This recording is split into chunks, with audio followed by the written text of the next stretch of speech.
Story halt, শুনতে গেলে থামতে হবে। আজকের গল্পটি প্রাপ্তবয়স্ক ও প্রাপ্তমনস্কদের জন্য।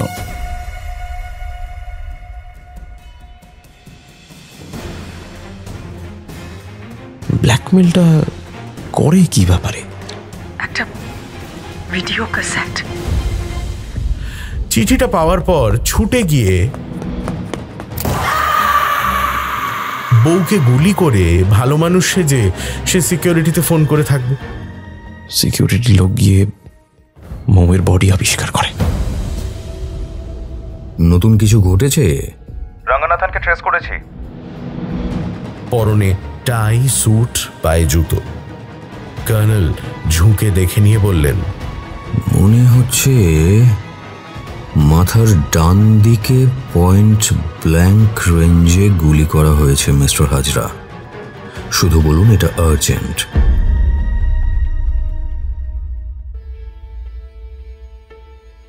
নমস্কার, আপনারা শুনছেন দ্য স্টোরি হল্ট। আজ আপনারা শুনবেন সৈয়দ মুস্তাফা সিরাজের লেখা কর্নেলের গল্প মৃতেরা কথা বলে না। সৈয়দ মুস্তাফা সিরাজের জন্ম 14 অক্টোবর 1930, মৃত্যু 4 সেপ্টেম্বর 2012।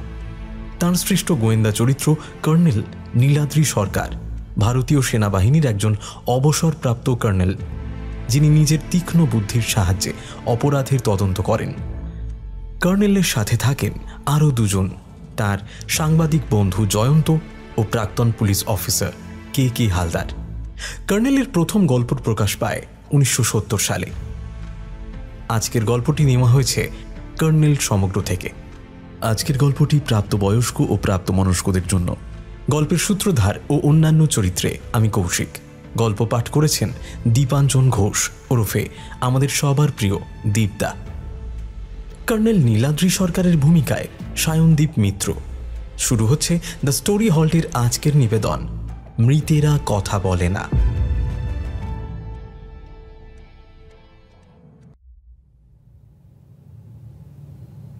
হাজরা বিছানার পাশে নিচু টেবিলে রাখা ফোনের কাছে বসলেন, ডায়াল করলেন। কর্নেল ঘরের ভেতরটা দেখছিলেন। মেঝের কার্পেট জায়গায় জায়গায় এলোমেলো হয়ে আছে। রক্তের ছোপ লক্ষ্য করতে করতে বসার ঘরে গেলেন। সোফায় রক্তের ছিটে আছে। কথা বলতে বলতে লোকটাকে খুনি গুলি করেছে, তারপর টানতে টানতে বেডরুমের ওপাশে নিয়ে গেছে।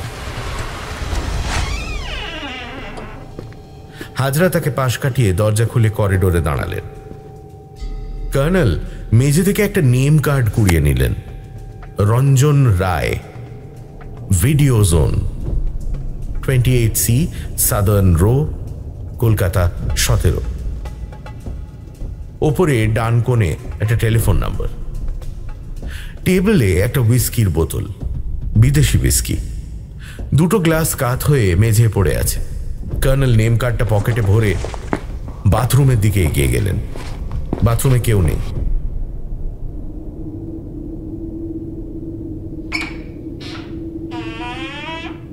প্রায় মিনিট 5 পরে ম্যানেজার এলেন। লম্বা সুদর্শন মধ্যবয়সী ভদ্রলোক, মুখে প্রচন্ড উদ্বেগ থমথম করছে। Excuse me, anything wrong sir? Hazra তাকে ইশারায় ঘরে আসতে বললেন। তারপর ম্যানেজার প্রায় আর্তনাদ করলেন, ও মাই গড! প্লিজ হইচই করবেন না, যা করার পুলিশ করবে। আপনি ততক্ষণে আমার কিছু প্রশ্নের উত্তর দিন। আপনি হোটেল কন্টিনেন্টালের ম্যানেজার তো? আপনার নাম বলুন please. Sir, Brijesh Kumar. But আপনি চিনতে পারছেন বডিটা কার? ইয়েস স্যার, মিস্টার রঙ্গনাথনের। বড় ব্যবসায়ী স্যার, হংকংয়ে ওর কারবার। স্যার, কলকাতায় এলে আমাদের এখানেই ওঠেন। হাজরা স্থানীয় থানায় ফোন করার পর লালবাজারে ফোন করতে ব্যস্ত হলেন। মিস্টার কুমার, আপনাদের কোন বোর্ডারের সঙ্গে কে দেখা করতে আসছে তার রেকর্ড থাকে কি? না না স্যার, মানে রিসেপশনে কেউ এসে কোনো বোর্ডারের সঙ্গে দেখা করতে চাইলে তার ঘরে রিং করে জেনে নেওয়া হয় আর কি। বোর্ডার হ্যাক করলে তবেই পাঠানো হয়। তবে স্যার এই দেখুন নোটিশ রয়েছে, রাত 9টার পর কোনো একা মহিলা বা পুরুষ বোর্ডারের ঘরে কোনো পুরুষ বা কোনো মহিলা ভিজিটারের প্রবেশ নিষেধ। মিস্টার রঙ্গনাথন কি এমন কোনো নির্দেশ কখনো দিয়েছিলেন যে কিছু ঘটলে কোথায় যোগাযোগ করতে হবে? ইয়ে স্যার, ওটা সবার ক্ষেত্রেই প্রযোজ্য। মিস্টার রঙ্গনাথনের রেফারেন্স আমি রেকর্ড দেখে জানতে পারি। আজ শেষবার কখন আপনার সঙ্গে ওর দেখা হয়েছিল? স্যার সকাল 9টা নাগাদ। উনি বেরোনোর সময় আমাকে বলে গিয়েছিলেন যে 10টার পর ফিরবেন, কেউ এলে যেন জানিয়ে দিই। অবশ্য তারপর কখন ফিরেছিলেন সেটা ঠিক আমি জানি না, তবে রিসেপশনে জানা যাবে। উনি কবে হংকং ফিরবেন বলেছিলেন আপনাকে? 31 মার্চ সকালের ফ্লাইটে। উনি এখানে ওঠেন কোন তারিখে এবং কখন? ইয়ে স্যার, 27 মার্চ ইভিনিংয়ে। হংকং থেকে আগেই জানিয়ে রেখেছিলেন, বরাবর তাই করেন। আপনার হোটেলে সিকিউরিটি সিস্টেম কীরকম? Very strong sir. প্রত্যেক ফ্লোরে 2জন সিকিউরিটি গার্ড আছে, তাদের ওয়াকিটকিও আছে। তবে you know sir, this is after all India. আমি ওয়েস্টের হোটেলের সিস্টেম দেখেছি। আমাদের দেশের জাতীয় চরিত্র মানে কর্তব্যবোধে শৈথিল্য তো আছেই, তা তো আপনি দেখতেই পাচ্ছেন। তবে স্যার আমি ওই ফ্লোরের গার্ডদের কাছে কৈফিয়ত চাইব, কারণ এতে হোটেলের সুনামহানি তো শুধু ঘটল না, আফটার অল নিরাপত্তারও তো প্রশ্ন। ম্যানেজার নার্ভাস হয়ে থেমে গেলেন। এয়ার কন্ডিশন ঘরেও তার কপালে ঘামের ফোঁটা। আড়ষ্ট হাতে রুমালে মুখ মুছলেন। কর্নেল বললেন, মিস্টার হাজরা, আমি মিস্টার কুমারের সঙ্গে রিসেপশনে যাচ্ছি। Alright sir.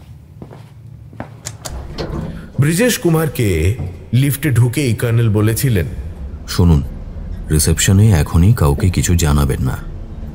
And for your information, লাউঞ্জে এবং বাইরের রাস্তায় পুলিশ মোতায়েন করা আছে। পুলিশই যা করার করবে, তার আগেই আমাকে ইনফরমেশনগুলো দিয়ে দেবেন। Don't worry please. কিন্তু রিসেপশন কাউন্টারে ম্যানেজারের চেহারা দেখে কর্মীরা কিছু একটা আঁচ করেছিলেন।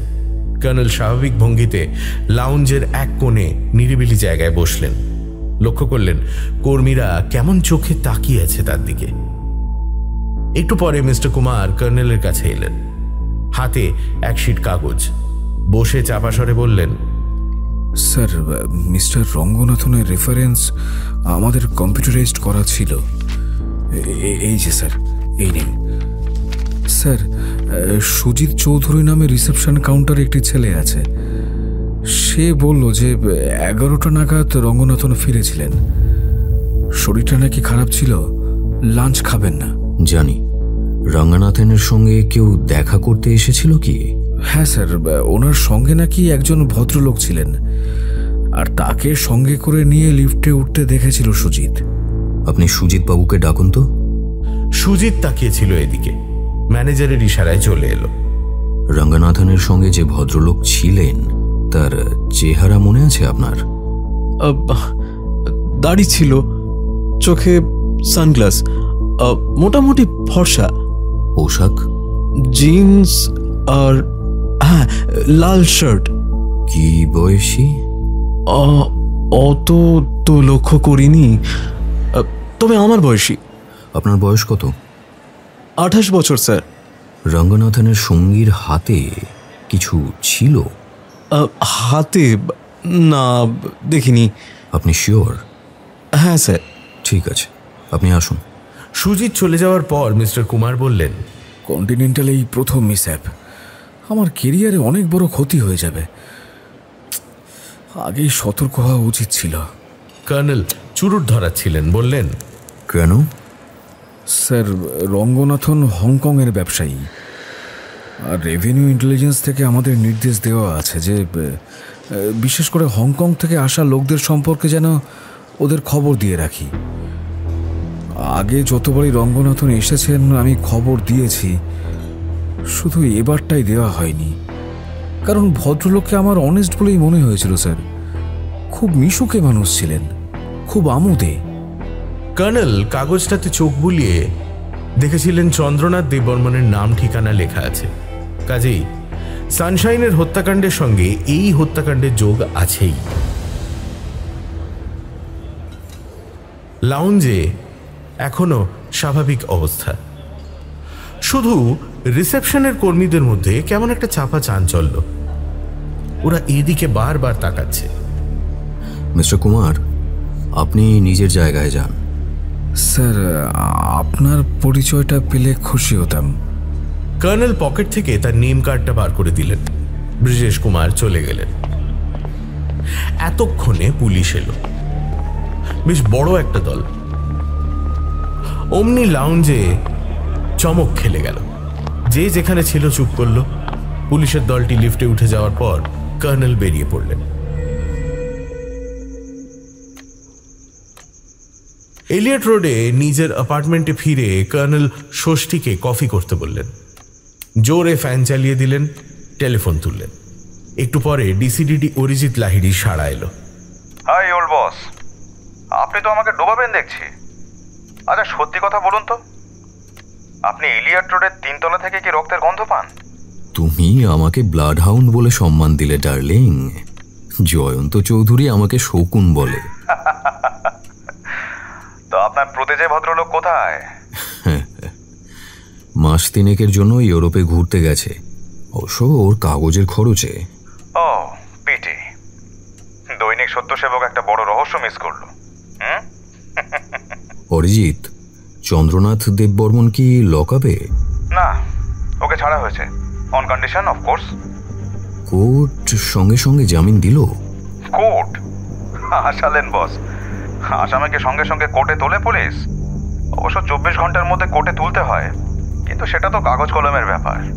এই ধরনের সিরিয়াস জটিল কেসে কোনো আসামিকে পুলিশ ঝটপট কোর্টে তোলে না। প্রথমে জেরা চলে, দরকারে 3rd ডিগ্রি। না, মিস্টার দেববর্মনকে মর্গের রিপোর্ট পেয়েই সসম্মানে ছাড়া হয়েছে। প্রসিকিউশন উইটনেস তিনি। ব্যাপারটা বুঝলেন কি? You are not sitting idle. রাখছি অরিজিৎ, পরে কথা হবে। কর্নেল এবার টেলিফোন করলেন চন্দ্রনাথ দেববর্মনকে। রিং হলো অনেকক্ষণ, ছাড়া পেলেন না। তখন ফোন করলেন রণধীর সিংকে। রণধীরকে চন্দ্রনাথ সম্পর্কে জিজ্ঞাসা করে জানা গেল লকআপ থেকে ছাড়া পেয়ে ভদ্রলোক ফিরে এসেছিলেন। কলকাতার বাইরে যাবেন বলে বেরিয়েছেন। ওর অ্যাপার্টমেন্টের দিকে লক্ষ্য রাখতে বলে গেছে। তবে রণধীরের ধারণা বেশি দূরে যাননি চন্দ্রনাথ, কারণ গাড়ি নিয়ে বেরিয়েছেন, কালই ফিরবেন।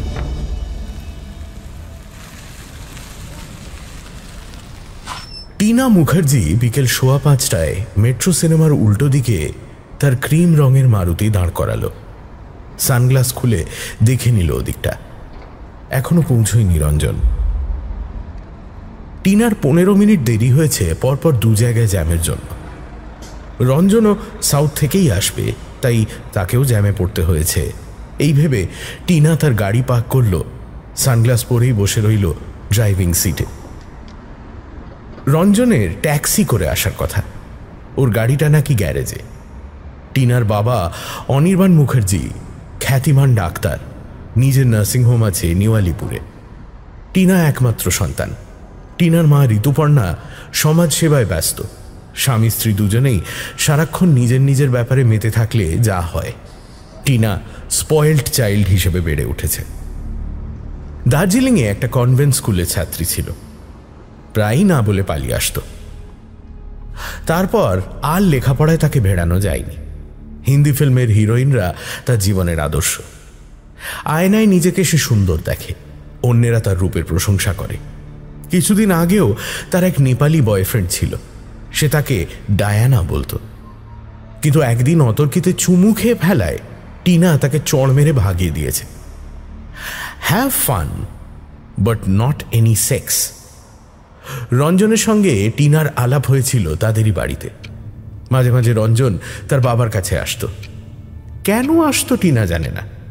একদিন কথায় কথায় রঞ্জন বলেছিল, আপনার photogenic face, voice so sweet.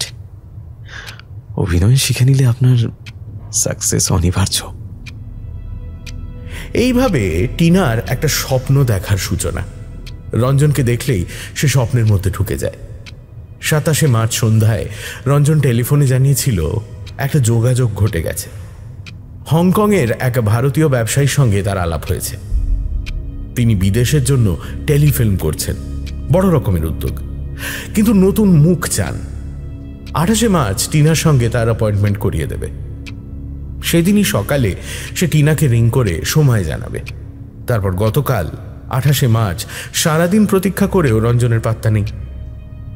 তার নাম্বারও জানা ছিল না টিনার। আজ বেলা 1টায় রঞ্জনের ফোন। টিনা, আমি ভীষণ দুঃখিত। মিস্টার রঙ্গনাথন ভীষণ ব্যস্ত ছিলেন আসলে। আজকে বিকেল 5টায় তোমার সময় হবে কি? কেন হবে না, আমার তো গাড়ি আছে। তাহলে তুমি মেট্রো সিনেমার উল্টো দিকে ঠিক 5টায় আমার জন্য অপেক্ষা করবে। আমার গাড়ি গ্যারেজে, আমি ট্যাক্সি করে যাব। আর একটা কথা, তুমি শাড়ি পরে যাবে কিন্তু। ঠিক আছে, কিন্তু কোথায় নিয়ে যাবে আমাকে? কেন? মিস্টার রঙ্গনাথনের কাছে। কোথায়? হোটেল কন্টিনেন্টালে উনি উঠেছেন। কটায় অ্যাপয়েন্টমেন্ট? সন্ধ্যে 6টায়। আমি হোটেলের কোনো ঘরে ঢুকবো না কিন্তু। ওহ টিনা, আমি জানি তুমি খুব সাবধানী মেয়ে, তবে ভয়ের কিছু নেই।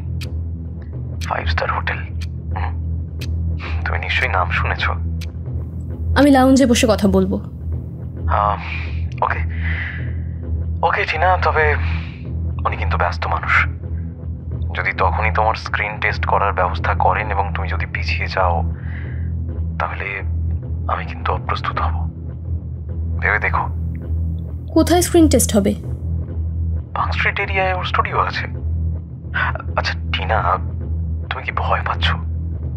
দেখো, আমি তো সঙ্গেই থাকছি। আমাকে তোমার বাবা চেনেন, একটা বড় সুযোগ টিনা। তোমার ভবিষ্যৎ কল্পনা করো। এসব কথা ইংরেজিতেই হয়েছে। টিনা বাংলা বলে কদাচিৎ। সে রঞ্জনের এই শেষ কথাটাকে গুরুত্ব দিয়েছিল। ঘড়ি দেখল টিনা, 5:20 বাজে। ফিরে যাবে নাকি?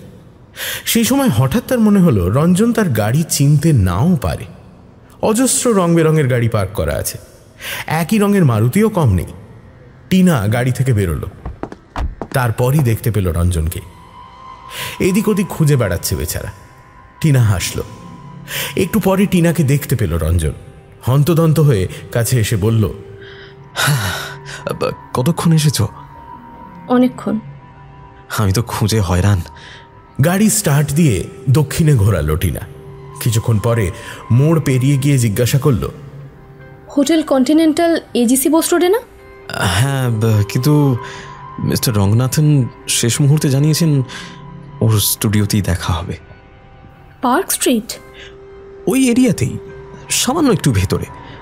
তোমার উদ্বেগের কোনো কারণ নেই, আমি আছি তো। পার্ক স্ট্রিটে রঞ্জনের নির্দেশ মতো একটা সংকীর্ণ ঘোরালো রাস্তায় ঢুকল টিনা। তারপর রঞ্জন এক জায়গায় গাড়িটা রাখতে বলল। রাস্তায় আলো কম, কোনো রকমে দুটো গাড়ি পাশাপাশি যাতায়াত করতে পারে। গাড়ি লক করার পর টিনা বলল, এ কোথায় আনলে আমাকে? ওহ টিনা, একটু সাহসী হও। এসো। বাঁদিকে মিটমিটে আলোয় একটা চওড়া দরজা এবং সিঁড়ি দেখা যাচ্ছিল। রঞ্জন বলল, লিফট নেই কিন্তু আমার হাত ধরতে পারো। দোতলায় স্টুডিও। দেখো দেখো, সাবধানে। আমি পারবো। দোতলায় একটা ঘরের দরজার সামনে পৌঁছে রঞ্জন বলল, হ্যাঁ, এখনো এসে পৌঁছননি দেখছি। আমাকে ডুপ্লিকেট চাবি দিয়েছেন। চলো অপেক্ষা করা যাক। টিনা দেখল দরজার মাথায় লেখা আছে ভিডিও জোন। রঞ্জন দরজা খুলে বলল, আরে বাবা, বাঘের গুহা নয়, রীতিমতো স্টুডিও, দেখতে পাচ্ছ না? সে সুইচ টিপে আলো জ্বালল। টিনা একটু দ্বিধার সঙ্গে ঢুকল।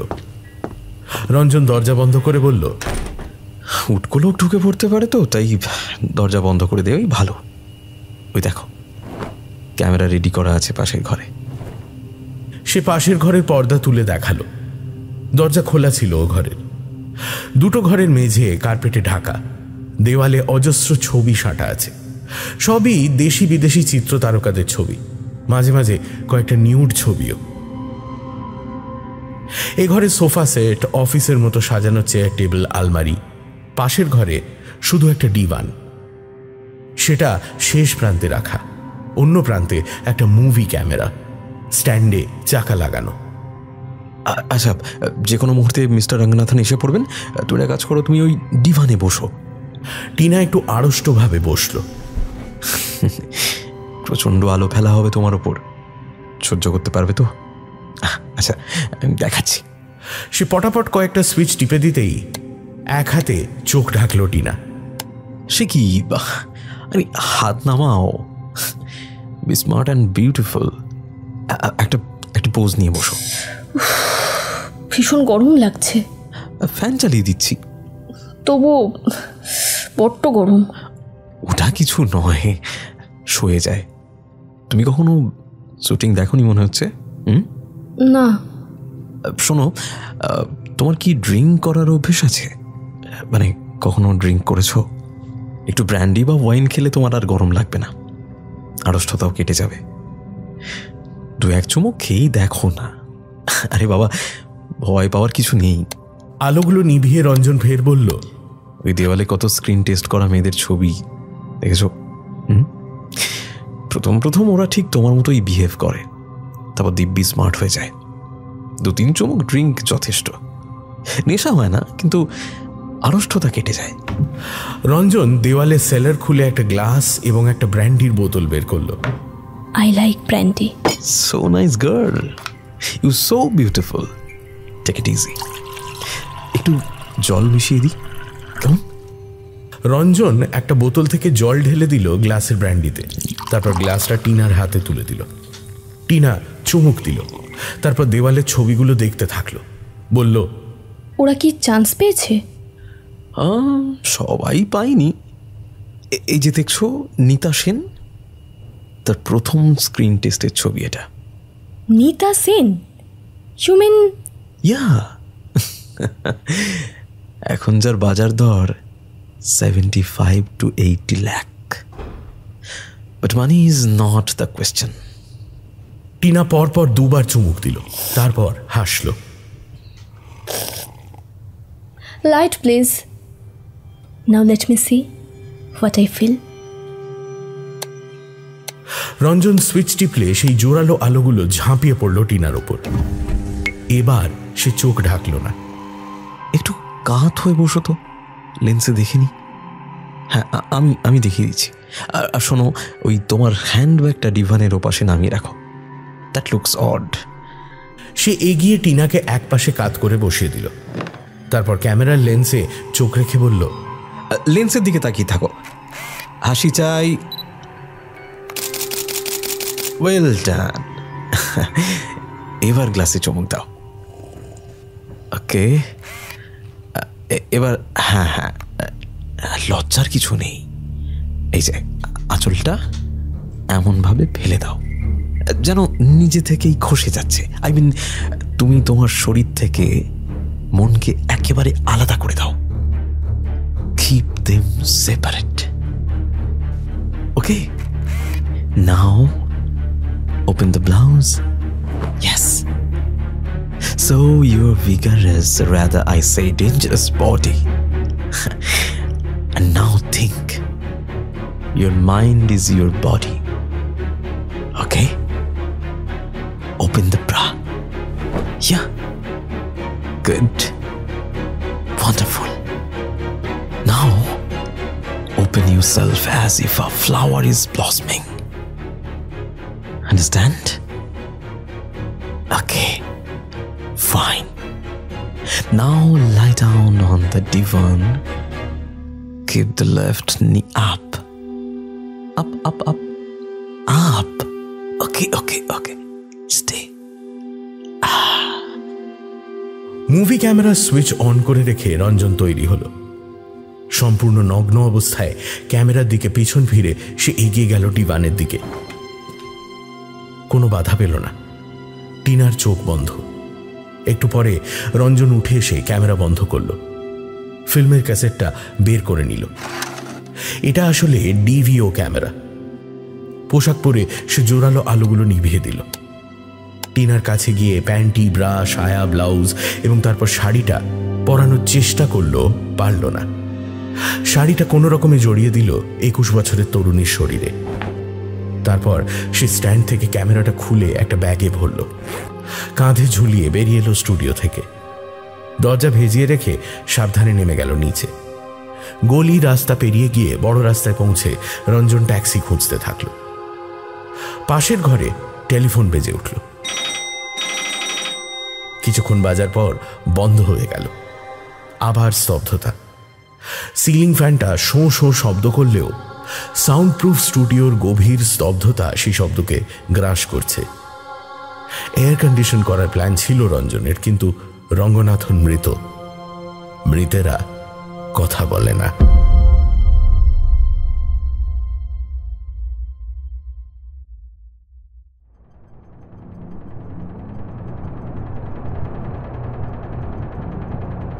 প্রায় আধ ঘন্টা পর টিনা তাকালো। খুব দুর্বল বোধ হলো শরীর। কোথায় শুয়ে আছে বুঝতে পারল না সে। কি একটা স্বপ্ন দেখছিল যেন, ঠিক ফিল্মে যেমন হয়। তার মাথার উপর একটা ফ্যান ঘুরছে। ফ্যানটার দিকে তাকিয়ে থাকতে থাকতে সহসা তার ষষ্ঠেন্দ্রিয় সচকিত হলো। উঠে বসার চেষ্টা করলো টিনা, কিন্তু তার মাথা টলমল করছে। দৃষ্টিতে আচ্ছন্নতা। সে দুহাতে মুখ ঢেকে কেঁদে ফেলল। ক্রমে তার স্মৃতি ফিরে এলো। রঞ্জন রায় তাকে এখানে এনেছিল। এই ডিভানে বসে সে কয়েক চুমুক ড্রিঙ্ক করেছিল। তারপর আর কিছু মনে পড়ছে না। তবে পরনের শাড়ি, ব্রাজিয়ার, প্যান্টি, ব্লাউজ যে ঠিকমতো সে পরে নেই এটা বুঝতে পারছে আরো কি ঘটেছে। টিনা সহসা নিজের উপর ক্ষেপে গেল। সেই ক্ষিপ্রতা তার চেতনা প্রখর করল ক্রমশ। এবার সে সাবধানে উঠে দাঁড়িয়ে চাপা হিংস্র কণ্ঠে বলল, Ranjan, you dirty swine, son of a bitch! সে পোশাক গুছিয়ে পরে নিল। তারপর দেখল ক্যামেরার স্ট্যান্ডটা আছে মাত্র। তাহলে সে একটা ফাঁদে পা দিয়েছিল। কিন্তু এখন আর অনুশোচনার মানে হয় না। সাবধানে পা ফেলে টিনা ঘর থেকে বেরিয়ে যাচ্ছিল। সেই সময় মনে পড়ল হ্যান্ডব্যাগটার কথা। ওতে তার গাড়ির চাবি আছে। ডিভানের ওপাশে মেঝে থেকে ব্যাগটা কুড়িয়ে নিয়ে টলতে টলতে বেরিয়ে গেল টিনা। নিচের রাস্তায় নেমে তার গাড়ির সামনে গিয়ে সে দম নিল। তারপর লক খুলে গাড়িতে ঢুকল। এতক্ষণে সে সুস্থ বোধ করল, কিন্তু টিনা মুখার্জি হয়তো তত সুস্থ ছিল না। তার পায়ের চটি সে ফেলে এসেছে স্টুডিওতে। চটি আনতে যাওয়ার অবশ্য মানে হয় না।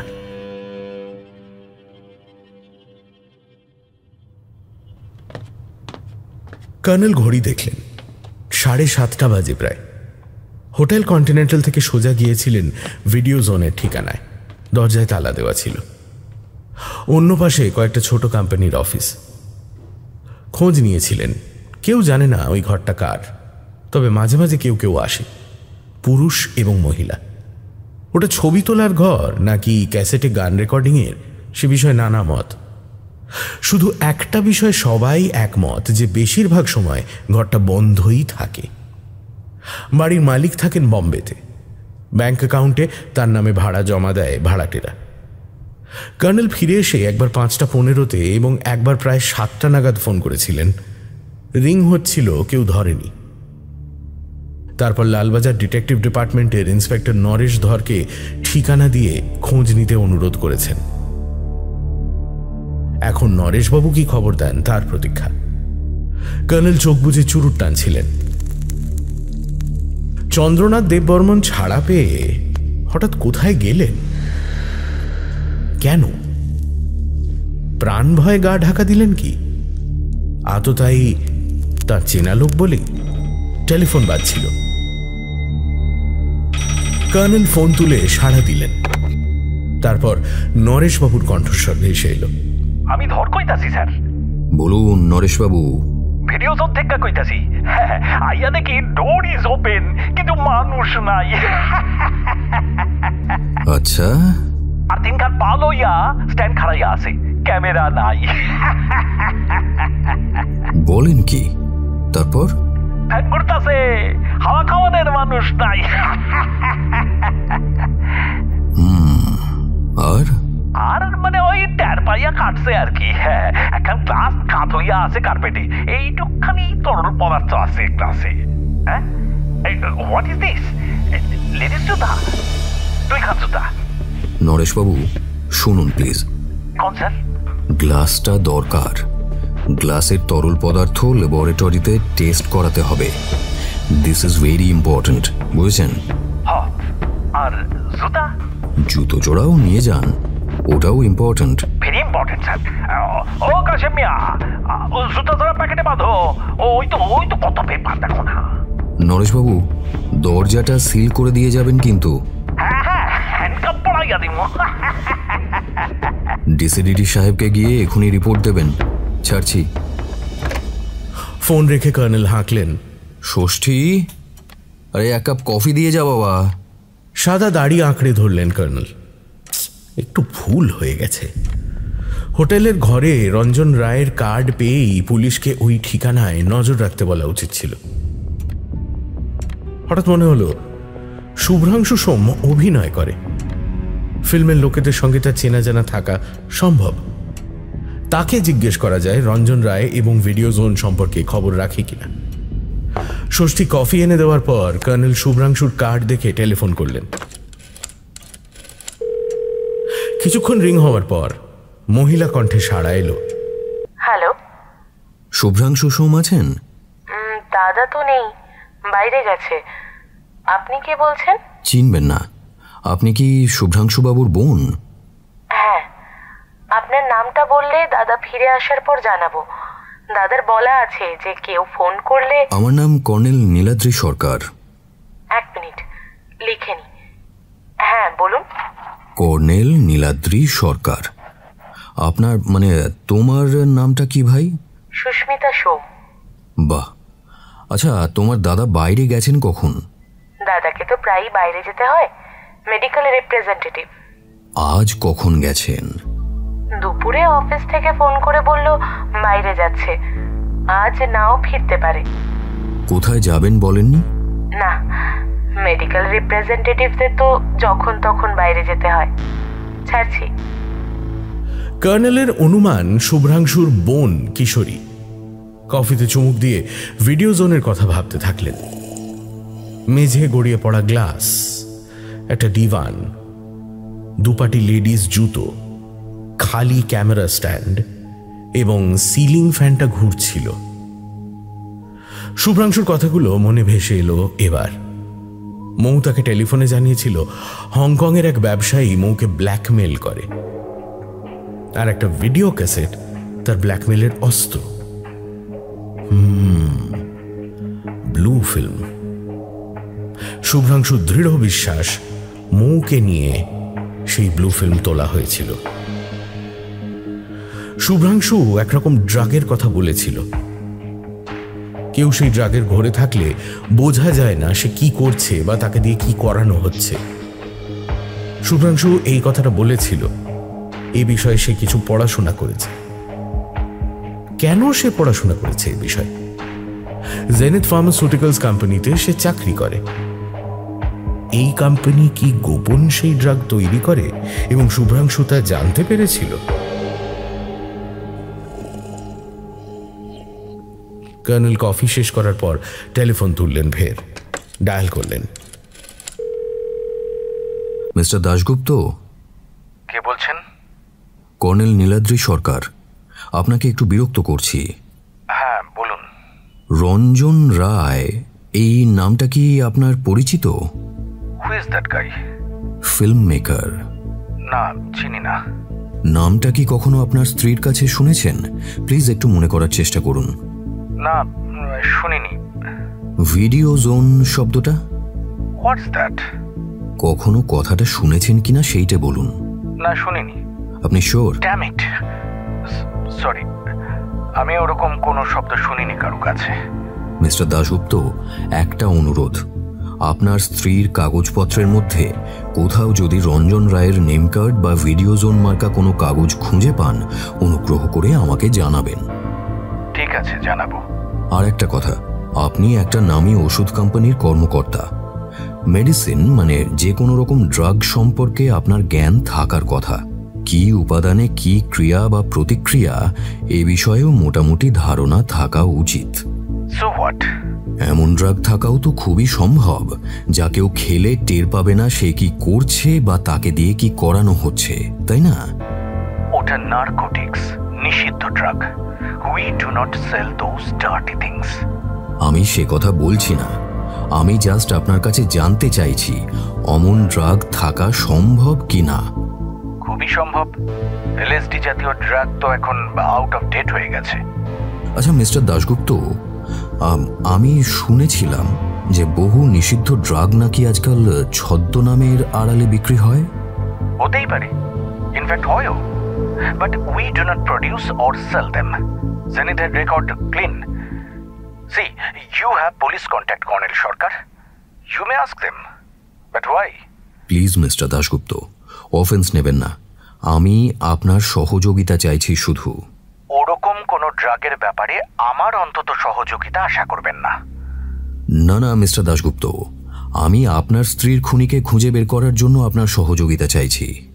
মোয়ের মার্ডারের সঙ্গে নার্কোটিক্সের কি সম্পর্ক আমি তো ঠিক বুঝতেই পারছি না। আছে। বাই দ্য ওয়ে, আপনার কোম্পানির মেডিকেল রিপ্রেজেন্টেটিভ শুভ্রাংশু সোম, তাকে চেনেন নাকি? চিনি। আজ সকালে সে আমার সঙ্গে দেখা করতে গিয়েছিল। আমাকে বলেছে সেও চাইছে আপনার স্ত্রীর খুনিরা ধরা পড়ুক। I do not like him. I don't. Alright, কিন্তু আজ শুভ্রাংশুকে বাইরে কোথায় পাঠানো হয়েছে জানেন? ওটা আমার জানার কথা নয়। কেন? ওকে একটু দরকার ছিল। ওর বাড়িতে ফোন করে শুনলাম বাইরে গেছে হঠাৎ। সেটাই স্বাভাবিক। ওকে, আমি একটু ব্যস্ত কর্নেল সরকার, পরে না হয়। সরি, রাখছি, ধন্যবাদ। কর্নেল টেলিফোন রেখে নিভে যাওয়া জরুর ধরালেন। শুভ্রাংশুকে খুবই দরকার ছিল এই মুহূর্তে। সে নিশ্চয়ই ওরকম কোনো ড্রাগের খবর রাখে। তার কাছে এটা জানা গেলে একটা গুরুত্বপূর্ণ সূত্র পাওয়া যাবে। হংকংবাসী ভারতীয় ব্যবসায়ী যে সত্যি ব্লু ফিল্মের কারবারি, তাতে সন্দেহের প্রশ্ন ওঠে না। কিন্তু সে খুন হয়ে গেছে। শুভ্রাংশুর কথা মতো সে মধুমিতার ব্ল্যাকমেইলার ছিল, কিন্তু নিছক ব্লু ফিল্মের কারবারি ব্ল্যাকমেইল করবে কেন? তাহলে তো তার কারবারি বন্ধ হয়ে যাবে। একটু চঞ্চল হলেন কর্নেল। রঞ্জন রায়ের সাহায্যে রঙ্গনাথন ব্লু ফিল্ম তৈরি করতেন তা স্পষ্ট। রঞ্জন কি সেই ফিল্মের কপি হাতিয়ে বিত্তবান এবং বিশিষ্ট লোকেদের ব্ল্যাকমেইল করে এসেছে? এসব ঘটনা গোপনে ঘটে থাকে। স্ক্যান্ডেলের ভয়ে কেউ পুলিশকে জানাতে চায় না। সম্ভবত রঞ্জন এবার এমন কাউকে ব্ল্যাকমেইল করছিল যার সঙ্গে কোনো সূত্রে রঙ্গনাথনের ঘনিষ্ঠতা আছে। রঙ্গনাথন রঞ্জনের কুকীর্তি টের পেয়ে বোঝাপড়া করতে চেয়েছিলেন বলেই হয়তো খুন হয়ে গেলেন। আর একটা পয়েন্ট, 127 নম্বর সুইটে কোনো ফিল্মের ক্যাসেট পাওয়া যায়নি। তবে রঙ্গনাথনকে হত্যার এই মোটিভটা যুক্তিযুক্ত বলা চলে। টেলিফোন বাজলো। কর্নেল সাড়া দিলেন। কর্নেল সরকার, দাশগুপ্ত বলছি, শান্তশীল দাশগুপ্ত। বলুন, আপনার স্ত্রীর কাগজপত্রের মধ্যে কি তাহলে? না কর্নেল সরকার, না। আপনার সঙ্গে একটু আগে কথা বলার পর হঠাৎ আমার মনে হলো আপনার সঙ্গে বসা দরকার, অনেক কথা বলা দরকার। কাল মর্নিংয়ে আপনার সময় হবে কি? আমি যেতে চাই আপনার কাছে। আমি বরং যাব আপনার কাছে। That's the best place to talk, on the spot.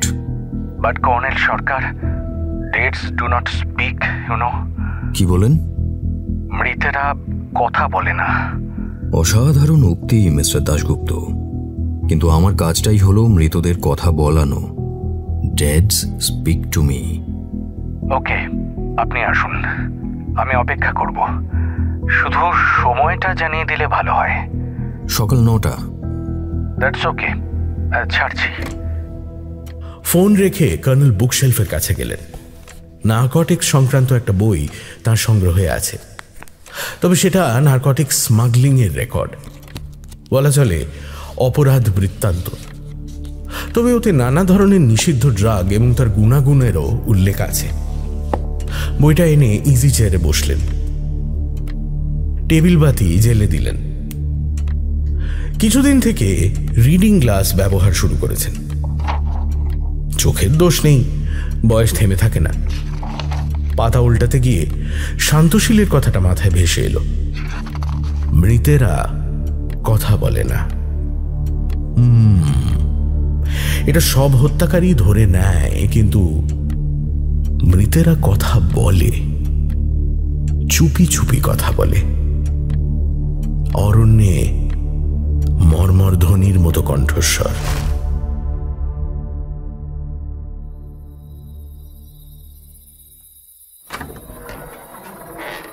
Rituparna দরজা খুলে বললেন, আমি সন্ধে 6টায় এসে অপেক্ষা করছি, আর এখন 9টা বাজে। তাছাড়া হঠাৎ ওই একটু আগে টিনা এসেছে। টিনা এখানে আসে নাকি? চন্দ্রনাথ একটু হকচকিয়ে বললেন কথাটা। দরজা খোলার সঙ্গে সঙ্গে ঝাঁঝালো সুগন্ধ ঝাঁপিয়ে পড়েছিল তার উপর। হ্যাঁ, আসে। ওর কাছে এই ফ্ল্যাটের এক সেট চাবি আছে। ভেতরে এসো। না থাক। ঋতুপর্ণার চোখ উজ্জ্বল দেখালো, মুখে কড়া প্রসাধন, কিন্তু চোখের ওই উজ্জ্বলতা তীব্র ক্ষোভের। ঠোঁটের কোণা বেঁকে গেল। বললেন, তুমি আমার 3 ঘন্টা নষ্ট করেছ, দাম দিয়ে যাও। কথা হচ্ছিল ইংরেজিতে। চন্দ্রনাথ ভেতরে ঢুকে বললেন, আসার পথে আমার অ্যাডভোকেটের বাড়ি হয়ে এলাম, 2.5 ঘন্টা আটকে রাখলো সে, একেবারে ছাড় পোকা। যাই হোক, আমার একটা সাংঘাতিক মিসহ্যাপ হয়েছে। তোমার জীবনটাই তো মিসহ্যাপে ভর্তি, আর কি। ঋতুপর্ণা কোণের দিকে সোফায় বসলেন। হালকা সুটকেসটা পাশে রেখে চন্দ্রনাথ মুখোমুখি বসলেন। টিনা কি করছে? কিছু ঘটে থাকবে, কিংবা কারো পাল্লায় পড়ে ড্রিঙ্ক করে সামলাতে পারেনি। নিউ আলিপুরের বাড়িতে গিয়ে আমাকে পাইনি। তারপর তো ওকে একটা সেডেটিভ দিয়েছি। কিছু খেতে চাইলো না, এখন ঘুমোচ্ছে। তোমার কথা বলো। টিভির শব্দটা কমিয়ে দাও। ঋতুপর্ণা শব্দ কমিয়ে বললেন, আমি তো ওয়াইন খাচ্ছিলাম। হুইস্কি আছে, খাবে? আমি এনেছি, জনি ওয়াকার। তুমি আইস কিউব আনো। চন্দ্রনাথ সুটকেস থেকে হুইস্কির বোতল বের করলেন। কোথায় পেলে? রঙ্গনাথনের উপহার, কিন্তু আজ বেচারা হঠাৎ খুন হয়ে গেছে। পরে বলছি, উত্তেজিত হয়ে না। ঋতুপর্ণা উঠে দাঁড়িয়েছিলেন। ঘরে আলো কম, কিন্তু তার চোখে চমক ছিল। এক মুহূর্ত চন্দ্রনাথের দিকে তাকিয়ে থাকার পর ডাইনিং কাম কিচেনে ঢুকলেন। সঙ্গে সুগন্ধ নিয়ে ঘুরছেন ঋতুপর্ণা। চন্দ্রনাথ তার সিগারেটের প্যাকেট বের করে টেবিলে রাখলেন। সিগারেট ধরিয়ে ঘরের ভেতরটা লক্ষ্য করলেন। সল্টলেকের এই ফ্ল্যাটে 1 মাস আগে একদিন এসেছিলেন। তেমনই সাজানো আছে। কোণে প্রায় 3 ফুট উঁচু নগ্ন যক্ষীর ভাস্কর্য নির্লজ্জ দাঁড়িয়ে আছে। দেওয়ালে একটা ফ্রেস্কো, চুম্বনরত 2টি মুখ, ঈষৎ বিমূর্ত। ডক্টর মুখার্জি কি এই ফ্ল্যাটে কখনো আসেন? নিশ্চয়ই সময় পান না। একবার একটা পার্টিতে স্বামীর সঙ্গে আলাপ করিয়ে দিয়েছিলেন ঋতুপর্ণা। অবশ্য বলেননি, বলা সম্ভবও ছিল না। চন্দ্রনাথ দেব বর্মনের সঙ্গে ঋতুপর্ণা 22 বছর আগে লিভ টুগেদার করেছিলেন। ঋতুপর্ণা এলেন সোডা, আইস কিউব এবং গ্লাস নিয়ে। টেবিলে একটা প্লেটে কিছু স্ন্যাক্স ছিল আগে থেকে। নিপুণ হাতে জনি ওয়াকারের ছিপি খুলে গ্লাসে ঢেলে দিলেন ঋতুপর্ণা। সোডা ওয়াটার ও 3 টুকরো আইস দিয়ে বললেন, আমার কিন্তু লোভ হচ্ছে, তবে না, এই বয়সে আর কেলেঙ্কারি শোভা পায় না। তবে ওয়াইন আমার রাতের বন্ধু। আমার স্বামী বিদেশি ওয়াইন উপহার পায়, এটা ইতালির জিনিস। স্কচ দিয়ে আমাকে ডাঁট দেখাতে পারবে না কিন্তু। কাল সারা রাত ঘুমোইনি, আজ সারা দিনও একটু বিশ্রাম পাইনি। চিয়ার্স। তুমি তো দেখছি আমার স্বামীর চেয়েও বেশি ব্যস্ত মানুষ। কাল দুপুর রাত থেকে আজ বিকেল অবধি আমি পুলিশ হাজতে ছিলাম। হ্যাঁ, সে কি? কেন? খুনের দায়ে। ঋতুপর্ণা উঠে এসে কাছে বসলেন। রঙ্গনাথন খুন হয়েছে বলছিলে, তুমি খুন করেছো নাকি? সব বলছি পর্ণা, আগে আমাকে একটু চাঙ্গা হতে দাও। আমার কিন্তু ভয় হচ্ছে। তুমি তো দেখছি আমাকেও নোংরা খুন খারাপির ব্যাপারে জড়াবে। পুলিশ তোমার উপরে নজর রেখেছে কিনা তুমি নিশ্চিত? জানি না। ও জনি, এইভাবে না তোমার আসা উচিত ছিল না। তুমি জানো আমি সোশ্যাল ওয়ার্ক করি, আমার ইমেজের তো একটা দাম আছে, সেটা তো তোমার জানা উচিত জনি। আরে উত্তেজিত হয়ে না পড়না, আগে সবটা শোনো না। বলো।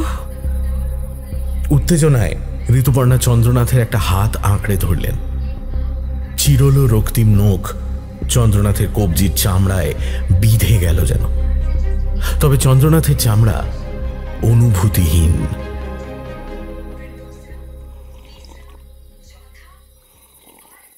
হুইস্কিতে কয়েকটা চুমুক দেবার পর চন্দ্রনাথ শান্ত কণ্ঠস্বরে গতকাল রাত 10:15 থেকে যা যা ঘটেছে সব বললেন, কিচ্ছু গোপন করলেন না। পুলিশ তাকে রঙ্গনাথের লাশ শনাক্ত করতে নিয়ে গিয়েছিল তাও বললেন। তিনি যে প্রচন্ড ভয় পেয়েছেন তা বলতেও দ্বিধা করলেন না।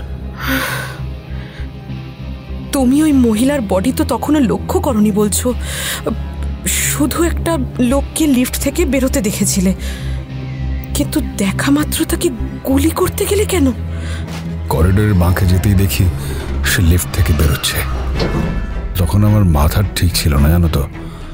আসলে এই মহিলা মিসেস দাশগুপ্ত আমার মাথায় ঠুকিয়ে দিয়েছিলেন কেউ আমাকে খুন করতে আসছে। তাছাড়া এই লোকটা আমার অচেনা, তাই তাকে দেখা মাত্র রিভলভার তাক করেছিলাম।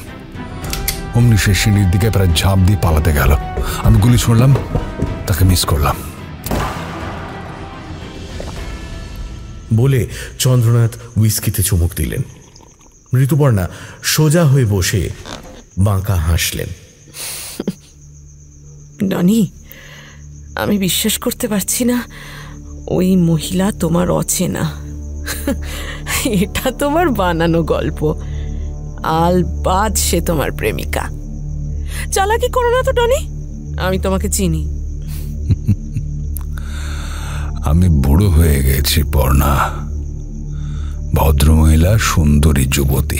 কিন্তু তুমি তো চিরকালের শিকারী ডনি, চিরযুবক।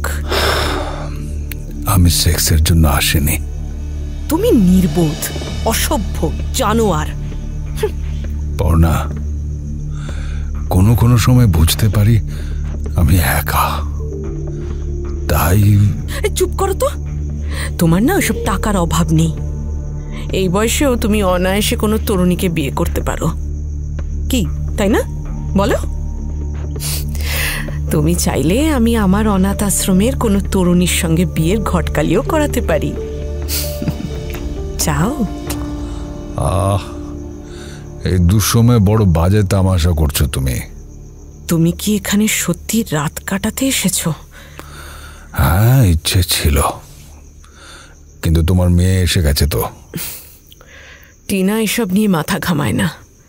তাছাড়া ওকে একটা সেডেটিভ তো দিয়েই দিয়েছি, ঘুম ভাঙতে দেরি হবে। তুমি খুব ভোরে চলে যেতে পারো। কোনো কোনো সময় আমিও এত একা হয়ে পড়ি, জীবনের মানে খুঁজেই পাই না। হ্যাঁ, তোমার জন্য ডিনার এনে রেখেছি, কিন্তু দুজনে একসঙ্গে খাবো। না, তুমি খেয়ে নাও, আমার আর কিছু খেতে ইচ্ছে করছে না। প্রিয় ডনি, আমার প্রাণ। ঋতুপর্ণা সহসা সরে এসে চুম্বন করলেন চন্দ্রনাথকে। না না না, আজকে আর কোনো কথা শুনবো না, তুমি আমার সঙ্গে খাবে ব্যাস। চন্দ্রনাথ ক্ষুধার্ত ছিলেন, কিন্তু অন্যমনস্কতা তাকে খাদ্যের স্বাদ থেকে বঞ্চিত করল। ঋতুপর্ণার শরীর বরাবর যেন একই সুরে বাঁধা, মেদহীন, ঋজু এবং শীর্ণ। কড়া প্রসাধনে কৃত্রিম মানবী দেখায় যদিও, মৃদু আলোয় সহসা যুবতী বলে ভ্রম হয়, কিন্তু একটু পরে বয়সের ছাপ ধরা পড়ে যায়। মূল্যবান সেন্ট, একটা গোপন আরতি মনে হয়। খাওয়ার পর রাত পোশাক পরে এলেন ঋতুপর্ণা। চন্দ্রনাথ একটু দ্বিধার পর তার রাত পোশাক পরে নিয়েছিলেন ড্রয়িং রুমে। সোফায় প্যান্ট শার্ট রেখেছিলেন। ঋতুপর্ণা তা গুছিয়ে রাখলেন। পাশে ঘনিষ্ঠ হয়ে বসে বললেন, রাখো না, আর বিস্কি খেও না। চন্দ্রনাথ হেসে তার সুটকেসের ভেতর থেকে সেই ব্লু ফিল্মের ক্যাসেটটা বের করলেন। বললেন, কাল রাতে পুরোটা দেখা হয়নি। তোমার ভিসিআরটা আছে তো? আছে, তোমার দেখার মতো ফিল্মও আছে, তবে তোমারটা দেখা যাক। একঘেয়ে লাগলে আমার একটা চালিয়ে দেবো ক্ষণ। ঋতুপর্ণা ক্যাসেটটা নিয়ে টিভির কাছে গেলেন, তারপর ঘুরে বললেন, এটাই কাল রাতে দেখছিলে নাকি? হ্যাঁ, রিমোটটা আমাকে দাও। গোড়ার দিকটা বাজে, তেমন কিছু নেই। তুমি এখনো সেই অভ্যেসটা ছাড়তে পারোনি দেখছি, সরাসরি ঝাঁপ দিতে চাও। দেখছো তো দিচ্ছি না। আজকাল আমার শরীর কেন জানি না বরফের চেয়ে ঠান্ডা। আমি আসলে জীবিতদের মধ্যে এক মৃত মানুষ।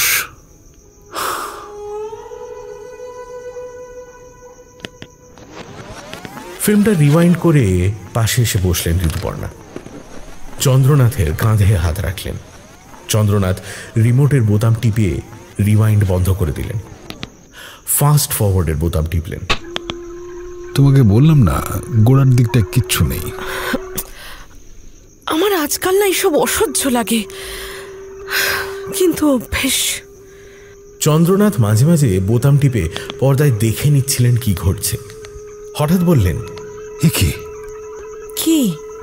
ছেলে মেয়ে দুটো বদলে গেল, দৃশ্য আলাদা।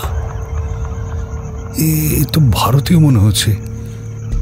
লক্ষ্য করো, বাঙালি চেহারা না। অবশ্য একটা ক্যাসেটে শর্ট ফিল্মও থাকে, কিন্তু মেয়েটাকে চেনা মনে হচ্ছে যেন। হ্যাঁ, ছেলেটিকেও আমার কেমন চেনা মনে হচ্ছে জানো। আরে হ্যাঁ, ও তো রঞ্জন। তুমি চিনতে পারছো? হ্যাঁ, রঞ্জন আমার স্বামীর সঙ্গে দেখা করতে আসে মাঝে মাঝে। হ্যাঁ, মেয়েটিকে চিনতে পারছি। কাল রাত্রে যার বডি লিফটে পড়েছিল। হ্যাঁ, সেই সেই সেই চেহারায় তত পরিবর্তন হয়নি। আশ্চর্য। কিন্তু রঞ্জনকে বললাম তো, আমার স্বামীর কাছে মাঝে মাঝে আসে। টিনা ওকে পছন্দ করে। একদিন গাড়িতে লিফট দিয়েছিল। তুমি তো জানোই আমি স্বামীর বা মেয়ের ব্যক্তিগত ব্যাপারে নাক গলাই না, তবে টিনাকে ওর সম্পর্কে সাবধান করে দেব। কি আশ্চর্য, তাই না? রঞ্জনকে প্রথম দেখার পরই মনে হয়েছিল বাজে ছেলে একটা। আমার অবাক লাগছে, জেনিথ ফার্মাসিউটিক্যালসের চিফ এক্সিকিউটিভের স্ত্রী। চন্দ্রনাথ ফিল্ম বন্ধ করে উত্তেজিতভাবে বললেন, পর্ণা, আমি যার দিকে গুলি ছুঁড়েছিলাম সে তোমার চেনা রঞ্জনই।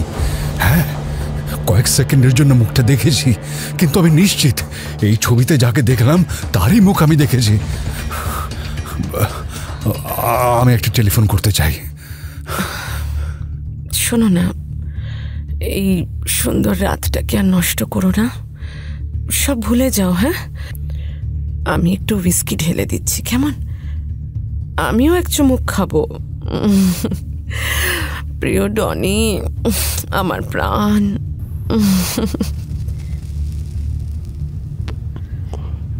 এইবার বুঝতে পেরেছি ওই শুয়োরের বাচ্চা আমার কাছে ক্যাসেটটা হাতাতে আসছিল।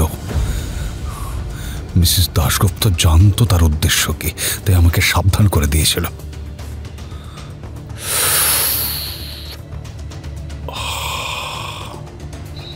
কিন্তু আমি তাকে গ্রাহ্য করছি না বুঝতে পেরে সে আমার অ্যাপার্টমেন্টে আসছিল। লিফটে ওঠার পর ওই শুয়োরের বাচ্চা তাকে গুলি করে মুখ বন্ধ করে দেয়। এরপর সে আমার ঘরে আসছিল। আমার হাতে রিভলভার না থাকলে সে আমাকেও গুলি করে।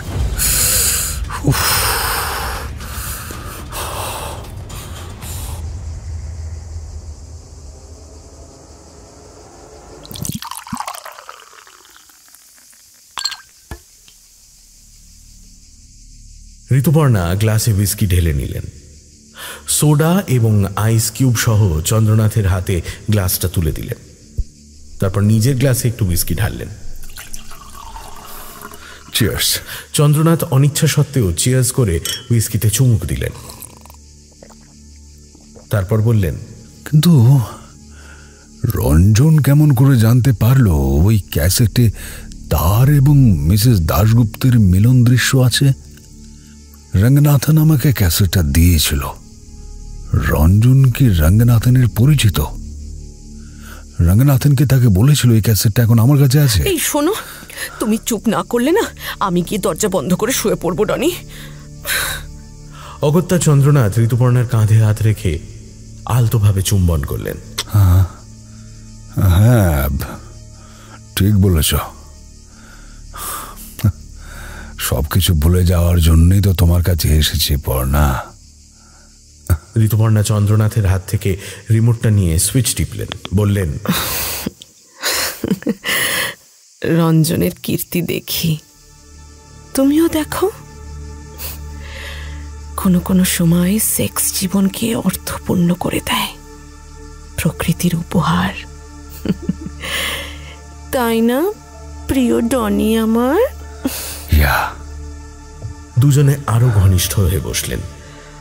এই ড্রিঙ্কটা শেষ করো শিগগির, আমার ঘুম পাচ্ছে। হুইস্কি আমার সহ্য হয় না, শুয়ে পড়তে ইচ্ছে করছে। কথাটা চন্দ্রনাথ বুঝলেন। ঋতুপর্ণা এই বয়সেও একই আছে। এই আতিশয্যই চন্দ্রনাথের কাছে 22 বছর আগে লিভ টুগেদারকে অসহনীয় করে ফেলেছিল। এখন চন্দ্রনাথ নিরুত্তাপ, নিজের শরীর থেকে পৃথক হয়ে গেছেন দিনে দিনে। হঠাৎ অসহায় বোধ করলেন, কিন্তু ইচ্ছে করেই বাঘিনীর খাঁচায় ঢুকেছেন। ছবিটা বন্ধ করে ঋতুপর্ণা উঠে দাঁড়ালেন, চন্দ্রনাথকে টেনে ওঠালেন। চন্দ্রনাথ বলতে চাইছিলেন ক্যাসেটটা বের করে নি, বলার সুযোগ ঋতুপর্ণা দিলেন না। বাঘিনী শিকারের ঘাড় কামড়ে ধরে নিয়ে যেতে চাইছে আড়ালে। ঠিক সেই সময় টেলিফোন বাজল। ঋতুপর্ণা খাপ্পা হয়ে একটা অশালীন শব্দ উচ্চারণ করলেন, তারপর বললেন, ও ছাড়ো তো, রিং হোক গে, একটু পরে থেমে যাবে। কিন্তু বেডরুমে ঢুকে দরজা বন্ধ করতে যাচ্ছেন, তখনও রিং হয়ে যাচ্ছে। তুমি এখানে আসছো তোমার স্বামী জানেন? না। অন্য কেউ? মলিনা জানে, এখানে এলে তাকে বলে আসি। এমনিতে বিশ্বাসী মেড সার্ভেন্ট, টিনা তার কাছে শুনেই এখানে এসেছে। মনে হচ্ছে তোমার মেড সার্ভেন্টের জরুরি ফোন, তা না হলে এখনো রিং হতো না। ফোনটা ধরো। আমার মেজাজটা না নষ্ট করে দিল একদম। কি এমন জরুরি যে আমি না মেয়েটাকে তাড়াবো এবারে? ফোনটা ধরো, বাইরের ফোন হলে থেমে যেত। তাছাড়া এখন রাত 10:30 বাজে। ঋতুপর্ণা ফুঁসতে ফুঁসতে ড্রয়িং রুমে গেলেন। চন্দ্রনাথ তাকে অনুসরণ করেছিলেন। ঋতুপর্ণা ফোন তুলেই বললেন, Moli. Sorry to disturb you madam.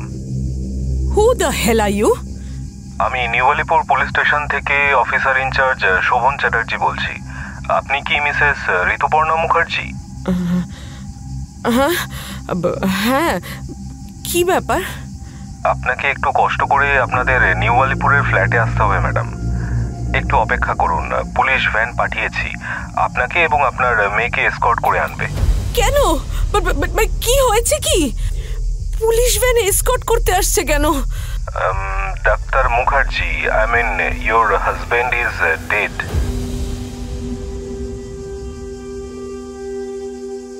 মুহূর্তে ঋতুপর্ণা অস্বাভাবিক শান্ত এবং শক্ত হয়ে গেলেন, কিন্তু কণ্ঠস্বর ঈষৎ বিকৃত। ডেড? You mean? হ্যাঁ madam, doctor Mukherjee faced an unnatural death. I am sorry too. Suicide করেছে? He is murdered. What? That's impossible. অনির্বাণকে কে মার্ডার করবে? মানে কেন করবে? আমি জানি আপনার নার্ভ স্ট্রং। হ্যাঁ, আধ ঘন্টা আগে কেউ ওকে খুন করেছে। আপনার মেয়েকে কথাটা বলার দরকার নেই, আপনি অপেক্ষা করুন।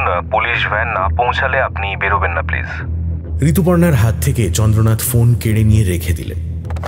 তারপর দ্রুত প্যান্ট শার্ট পরে নিলেন, রাত পোশাক সুটকেসে ভরলেন, ভিসিআর থেকে ক্যাসেটটা বের করে নিয়ে এলেন, সুটকেসের ভেতরে ঢুকিয়ে রিভলভার বের করলেন। অস্ত্রটা প্যান্টের পকেটে ভরে একটু ভাবলেন। স্কচের বোতল, সিগারেটের প্যাকেট, লাইটার পড়ে আছে, সেগুলো যথাস্থানে ভরে নিয়ে নিজের হুইস্কি গ্লাসটা ডাইনিংয়ের বেসিনে ধুলেন। গ্লাসটা টেবিলে রেখে এসে দেখলেন ঋতুপর্ণা পাশের ঘরে মেয়েকে জাগানোর চেষ্টা করছেন। এখন সেন্টিমেন্টের প্রশ্ন অবান্তর এবং বিপজ্জনক। পুলিশ ভ্যান আসছে মা মেয়েকে পাহারা দিয়ে নিয়ে যেতে, আর এক মুহূর্ত দেরি করা ঠিক নয়। চন্দ্রনাথ বেরিয়ে গিয়ে ডান হাতে পকেটের রিভলভার স্পর্শ করলেন, চারিদিকে সতর্ক দৃষ্টি রেখে এগিয়ে গেলেন সিঁড়ির দিকে। নিচের গ্যারেজের দিকে তীক্ষ্ণ দৃষ্টি তাকালেন। এখনো বাড়িটা সম্পূর্ণ তৈরি হয়নি, সামনেটা খোলা এবং স্টোন চিপস, ইট, হরেক জিনিসপত্র এলোমেলো রাখা আছে। গাড়ি স্টার্ট দিয়ে দ্রুত এলাকা ছাড়িয়ে গেলেন চন্দ্রনাথ। রিভলভারটা বাঁ পাশে সিটের উপর ফেলে রেখে চন্দ্রনাথ দেব বর্মন ড্রাইভ করছিলেন।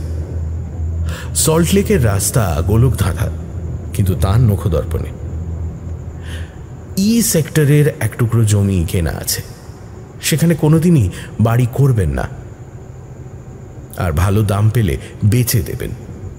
এবং ঠিক এই কথাটা মাথায় এলে কেন যেন তার মনে হলো বেঁচে থাকার দরকার আছে তার।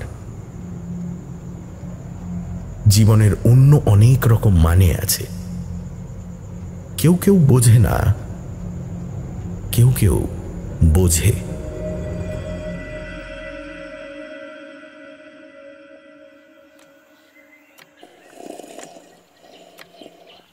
কর্নেল নীলাদ্রি সরকার 2 ঘন্টা ছাদের বাগান পরিচর্যা করে এসে কফি খেতে খেতে খবরের কাগজে চোখ বুলোচ্ছিলেন। হোটেল কন্টিনেন্টাল এবং সানশাইনে 2টো খুনের খবর ছোট্ট করে ছেপেছে। পুলিশ সূত্রের খবর, কাউকে গ্রেপ্তার করা হয়নি।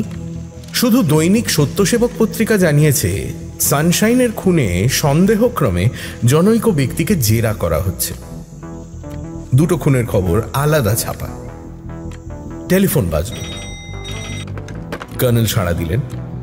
শুভ্রাংশুর কণ্ঠস্বর ভেসে এলো। কর্নেল সরকার, কালকে আপনি রিং করেছিলেন শুনলাম। আমাকে আসলে দুপুরে ব্যারাকপুর যেতে হয়েছিল, ফিরেছি প্রায় রাত 11টায়। অত রাতে আপনাকে ডিস্টার্ব করতে চাইনি। আর একটা কথা জানতে চেয়েছিলাম। হ্যাঁ বলুন না স্যার। আচ্ছা, আপনি রঞ্জন রায় নামে কাউকে চেনেন? রঞ্জন রায়? হ্যাঁ হ্যাঁ, ফিল্ম মেকার। কই না তো, এ নামে কোনো ফিল্ম মেকারের তো কথা শুনিনি। তবে ফিল্ম সার্কেলে আমার কিছু জানাশোনার লোক আছে, খোঁজ নেব নাকি? নিন। আর ভিডিও জোন কথাটা আপনার পরিচিত? কি বললেন? Video zone? না তো, কি সেটা? একটা স্টুডিও, মানে ভিডিও ক্যাসেট তৈরি করা হয় সেখানে। কোথায় সেটা? পার্ক স্ট্রিট এরিয়ার একটা গলিতে। তাই বুঝি? তো স্যার কোনো ক্লু পেলেন? ক্লু বলতে ওই রঞ্জন রায় এবং ভিডিও জোন। I see. আচ্ছা স্যার, তাহলে কি রঞ্জন রায় মৌকে নিয়ে ব্লু ফিল্ম তুলেছিল? আপনার কি ধারণা? আমার তো তাই সন্দেহ হচ্ছে। কিন্তু মৌ বলেছিল হংকং এর এক ব্যবসায়ী ওকে ব্ল্যাকমেল করতো। তাহলে ব্যাপারটা দাঁড়াচ্ছে রঞ্জন রায় এবং সেই ব্যবসায়ীর মধ্যে কোনো যোগাযোগ আছে, তাই না স্যার? আপনি বুদ্ধিমান মিস্টার সোম। আজকের কাগজ দেখেছেন? এখনো দেখা হয়নি। কেন স্যার? মধুমিতার খুনের খবরের তলায় আরেকটা খবর আছে, দেখবেন।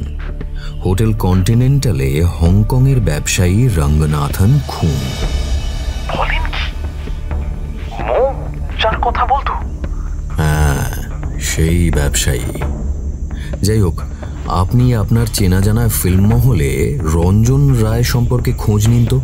খোঁজ পেলেই আমাকে জানাবেন।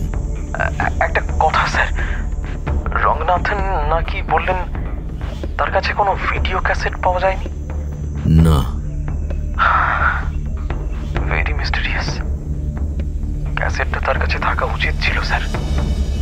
দুটো খুনের মধ্যে লিঙ্ক তো একেবারে স্পষ্ট। ঠিকই বলেছেন, আপনি বুদ্ধিমান। রঞ্জন রায় রঙ্গনাথনকে খুন করে ক্যাসেটটা হাতিয়েছে শিওর? আমি অবশ্য শিওর নই স্যার। সেই ক্যাসেটে মৌয়ের মেল পার্টনার যদি রঞ্জন হয় তাহলে? বাহ, আপনি সত্যিই বুদ্ধিমান মিস্টার সোম। আপনি মূল্যবান একটা ক্লু ধরিয়ে দিলেন। এটা কিন্তু আমি ভাবিনি। ধন্যবাদ। আর একটা কথা স্যার, যাকে হাতে নাতে ধরা হয়েছিল, হ্যাঁ মানে চন্দ্রনাথ দেব বর্মন, তার অ্যালিবাই কি? পুলিশ নিশ্চয়ই কোনো স্ট্রং অ্যালিবাই পেয়েছে, তাই রঞ্জন রায়কে খুঁজছে। আচ্ছা, রাখছি। হ্যাঁ, আপনি যেন রঞ্জন রায় সম্পর্কে শিওর। কিন্তু স্যার, আমার একটা সন্দেহ হচ্ছে। বলুন। চন্দ্রনাথ বাবুর ঘর না ভালোভাবে সার্চ করা উচিত ছিল পুলিশের। কেন? এমন হতে পারে মৌ তার কাছেই যাচ্ছিল। তা কেন যাচ্ছিল বলে আপনার ধারণা? আমি নট শিওর, তবে এমনটা তো হতেই পারে। মৌ জানতে পেরেছিল তার কাছে ওর ব্লু ফিল্মের ক্যাসেট আছে, বোঝাপড়া করতে যেতেই পারে। আমি ডিটেকটিভ নই কর্নেল সাহেব, কিন্তু আমার ইনটুইশন বলছে রঙ্গনাথন এবং চন্দ্রনাথের মধ্যে চেনা জানা থাকা সম্ভব। রঙ্গনাথন চন্দ্রনাথের ঘরে গিয়েই মৌকে ব্ল্যাকমেল করতে পারে। মৌ হয়তো সেটারই বোঝাপড়া করতে যাচ্ছিল। সেই সময় তার স্বামীকে ফলো করে গিয়ে খুন করেছে। এটা কি সম্ভব নয়? আপনি একটু ভেবে দেখবেন এটা। দেখবক্ষণ। রাখছি মিস্টার সোম। ফোন রেখে ঘড়ি দেখলেন কর্নেল। 9টায় শান্তশীল দাশগুপ্তের কাছে তার যাওয়ার কথা। এখনই বেরোনো উচিত। সানশাইনে নিরাপত্তা ব্যবস্থা কড়া করা হয়েছে। রণধীর সিং সিকিউরিটি অফিসে ছিলেন। কর্নেলকে দেখে স্যালিউট ঠুকলেন। কর্নেল বললেন, বি ব্লকে মিস্টার দাশগুপ্তর সঙ্গে অ্যাপয়েন্টমেন্ট আছে রণধীর। ও আচ্ছা, চলুন স্যার, আমি পৌঁছে দিয়ে আসি। ধন্যবাদ রণধীর, তুমি তোমার ডিউটি করো। আচ্ছা, ওই চন্দ্রনাথ দেববর্মন কি ফিরেছেন? হ্যাঁ স্যার, গত রাতে 11:30 নাগাদ ফিরেছেন। পুলিশ ওনার হোয়ারঅ্যাবাউটস সম্পর্কে খবর দিতে বলেছিল, আমি দিয়েও দিয়েছি। ঠিক আছে। শান্তশীল অপেক্ষা করছিল। ড্রয়িং রুমে কর্নেলকে বসিয়ে বলল, এনি ড্রিঙ্ক? ধন্যবাদ, কফি খেয়ে বেরিয়েছি। আপনি ব্যস্ত হবেন না। আমি আপনাকে বলেছিলাম মৃতেরা কথা বলে না। আপনি তখন বলেছিলেন তারা আপনার কাছে কথা বলে। আপনি আমার স্ত্রীর কাগজপত্র খুঁজতে বলেছিলেন। খুঁজে কিছুক্ষণ আগে একটা নেম কার্ড পেলাম। কার্ডটা দেখে যেন মনে হলো ডেট সামটাইম রিয়েলি স্পিক। হ্যাঁ হ্যাঁ, আপনি রঞ্জন রায় এবং ভিডিও জোন বলেছিলেন, তাই না? সেই কার্ড এই নিন। কর্নেল কার্ডটা দেখে পকেটস্থ করলেন এবং চুরুট ধরালেন। তবে এটা আমার কাছে গুরুত্বপূর্ণ নয় কর্নেল। আপনাকে আমি কাল ফোন করেছিলাম, বলেছিলাম আপনার সঙ্গে কথা বলা দরকার এবং সেটা আমার অ্যাপার্টমেন্টেই বলা দরকার। কেন তার আভাস দিচ্ছি। এই অ্যাপার্টমেন্টে বসলে আমার স্ত্রী সম্পর্কে অনেক কথা স্মরণ হতে পারে, যা বাইরে কোথাও বসে কথা বললে হবে না। কোনো কোনো ঘটনা তুচ্ছ মনে হয়েছে, খুব সামান্য ঘটনা, কিন্তু এখন মনে হচ্ছে সেগুলোর তাৎপর্য ছিল। কিছুক্ষণ আগে বেডরুমের একটা জানলার নিচে বাংলায় কি যেন একটা কথা আছে না, ওই জায়গাটা, ওই যে বনসাই টপটা আছে দেখুন, ওইটা। পুরনো বাংলা শব্দ গোবরাট। হ্যাঁ হ্যাঁ, রাইট ইউ আর, গোবরাট। সেখানে একটু ছাই দেখেছিলাম, সিগারেটের ছাই। আমি একসময় বেশি সিগারেট খেতাম, এখন কম খাই। তাহলেও সিগারেটের ছাই আমি চিনি। আমি ভুলেও সিগারেটের ছাই বাইরে ফেলি না, বেডরুমে সিগারেট খাই না, খেলে এখানে বসে খাই। যাই হোক, মৌকে এই বিষয়ে কিছু জিজ্ঞেস করিনি। আসলে ব্যক্তিগত জীবনে একটু ডিস্টার্বড হওয়া আমার ঠিক পছন্দ নয়, তাতে আমার কাজের ক্ষতি হয়। আপনার স্ত্রী সিগারেট খেতেন না? না, মৌ সিগারেট খেত না। গত সপ্তাহে অফিস থেকে দুপুরে মৌকে ফোন করেছিলাম জানেন। রিং হওয়ার সঙ্গে সঙ্গেই ফোন তুলে বলল, তোমার এই জেকেল অ্যান্ড হাইড গেমটা, বলেই হ্যালো, ও তুমি, ইত্যাদি আর কি।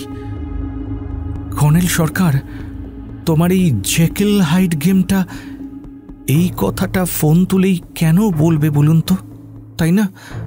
অন্য কাউকে বলছিল, ডিবেটিং টোন, উত্তেজনা ছিল। আপনি কিছু জিজ্ঞেস করেননি? না, তখন গুরুত্বই দিইনি। গত 1 মাস ধরে লক্ষ্য করছিলাম একটু হিস্টেরিক টাইপ হয়ে যাচ্ছে মৌ। সব সময় নয়, যে রাতে ও খুন হয়ে গেল ভীষণ শান্ত মনে হচ্ছিল আপাত দৃষ্টিতে। কথা বলছিল আস্তে আস্তে, কিন্তু চাপা উত্তেজনা ছিল একটা, সেটা অবশ্য পরে মনে হয়েছে। কর্নেল চোখ বুজে কথা শুনছিলেন, চোখ খুলে বললেন, জেকেল হাইড গেম? হ্যাঁ হ্যাঁ, doctor Jekyll and mister Hyde, dual personality.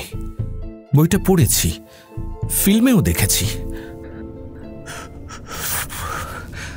আমাদের কাজের মেয়েটি ললিতার আগামীকাল আসার কথা। গতকাল এবং আজ তাকে ছুটি দিয়েছিল মৌ, কারণ বহরমপুর যাওয়ার কথা ছিল তো আমাদের। তো কাল ললিতা এলে পুলিশ ওকে জেরা করলে সব জানা সম্ভব। হু was that guy?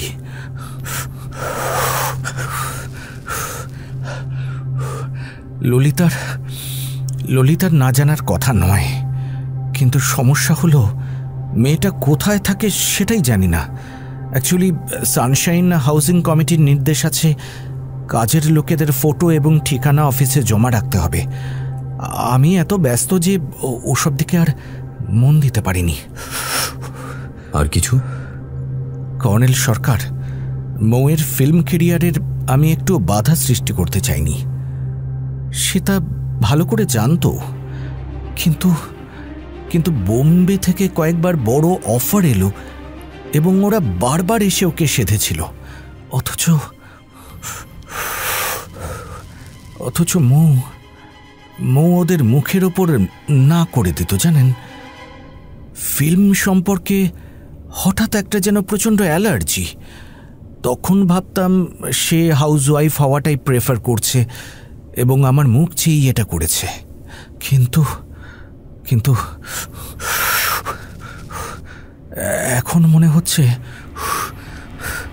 there was something wrong in it. কোনো তিক্ত কুৎসিত অভিজ্ঞতা। মিস্টার দাশগুপ্ত, আপনাকে কাল ব্লু ফিল্মের কথা বলেছিলাম। আমি তখন বিশ্বাস করিনি আপনার কথা, কিন্তু এখন ঠিক ওই কথাটা আমি আপনাকে বলছি। Blue film and blackmailing. আপনাকে একটা ড্রাগের কথাও বলেছিলাম। আমি কোম্পানির কেমিস্ট ডিপার্টমেন্টের চিফ ডক্টর রণেন্দ্র বোসের সঙ্গে কথা বলেছি। He is a famous medical scientist, আন্তর্জাতিক সুনাম আছে। তো উনি বললেন ওরকম ড্রাগ নাকি আছে, তরল পদার্থে পড়ার সঙ্গে সঙ্গে গলে যায়, হ্যালুসিনেটরি পারসেপশন তৈরি করে ব্রেনের নার্ভে। এক মিনিট, পেটেন্টের ছদ্মনামটা বলছি আপনাকে। বলে সে টেবিলের ড্রয়ার থেকে একটা কাগজ বের করে দিল কর্নেলকে।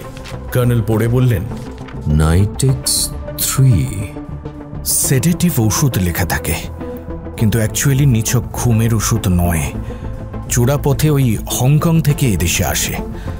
হংকং শব্দটা বলতেই এখন আমার কাছে রঙ্গনাথন। আমার কাছেও। But who is this guy Ranjan Roy? Police খুঁজছে তাকে, দেখা যাক। আমি উঠি মিস্টার দাশগুপ্ত। কর্নেল সরকার, আমার যেন আরো কিছু বলার ছিল, কিন্তু ঠিক মনে পড়ছে না। মনে পড়লে জানাবেন, তবে আমার মনে হচ্ছে আপাতত এই যথেষ্ট। কর্নেল নমস্কার বিনিময় করে বেরিয়ে এলেন। তারপর ই ব্লকের দিকে হাঁটতে থাকলেন। বাড়িটা নির্জন নিঝুম হয়ে আছে। দোতলায় 9টা ঘরের কর্মীরা এখন কাজে চলে গেছে। অটোমেটিক লিফটে 3 তলায় পৌঁছলেন। সেই কুকুরটার হাঁক ডাক শুরু হয়ে গেল। কর্নেল করিডোর ঘুরে সোজা এগিয়ে 13 নম্বরে নক করলেন। প্রথমে আই হলে একটা চোখ, তারপর চেন আটকানো দরজা একটু ফাঁক হলো। মঙ্গলয়েড চেহারার একটা মুখ, শীতল চাহনি। কর্নেল তার নেম কার্ড এগিয়ে দিলেন। চন্দ্রনাথ বাঁ হাতে সেটা নিয়ে দেখার পর বললেন, ইয়া, আপনার ডান হাতে একটা ফায়ার আর্মস আছে মিস্টার দেববর্মন। তবে আপনি আমার এই সাদা দাড়ি টেনে দেখতে পারেন, এটা রঞ্জন রায়ের ছদ্মবেশ নয়। আমি আপনার শুভাকাঙ্ক্ষী। আমি ব্যস্ত আছি। প্লিজ মিস্টার দেববর্মন, আপনি বরং লালবাজারের ডিসিডিডি অরিজিৎ লাহিড়ী কিংবা আপনাদের সিকিউরিটি অফিসার রণধীর সিংকে ফোন করে আমার সম্বন্ধে খোঁজ নিতে পারেন। কি চান আমার কাছে? রঞ্জন রায় সম্পর্কে কথা বলতে চাই। তাকে আমি চিনি না। ওয়েল মিস্টার দেববর্মন, অনেক সময় আমরা জানি না যে আমরা কি জানি। আপনি যে এখনো বিপন্ন তা কিন্তু ভুলে যাবেন না।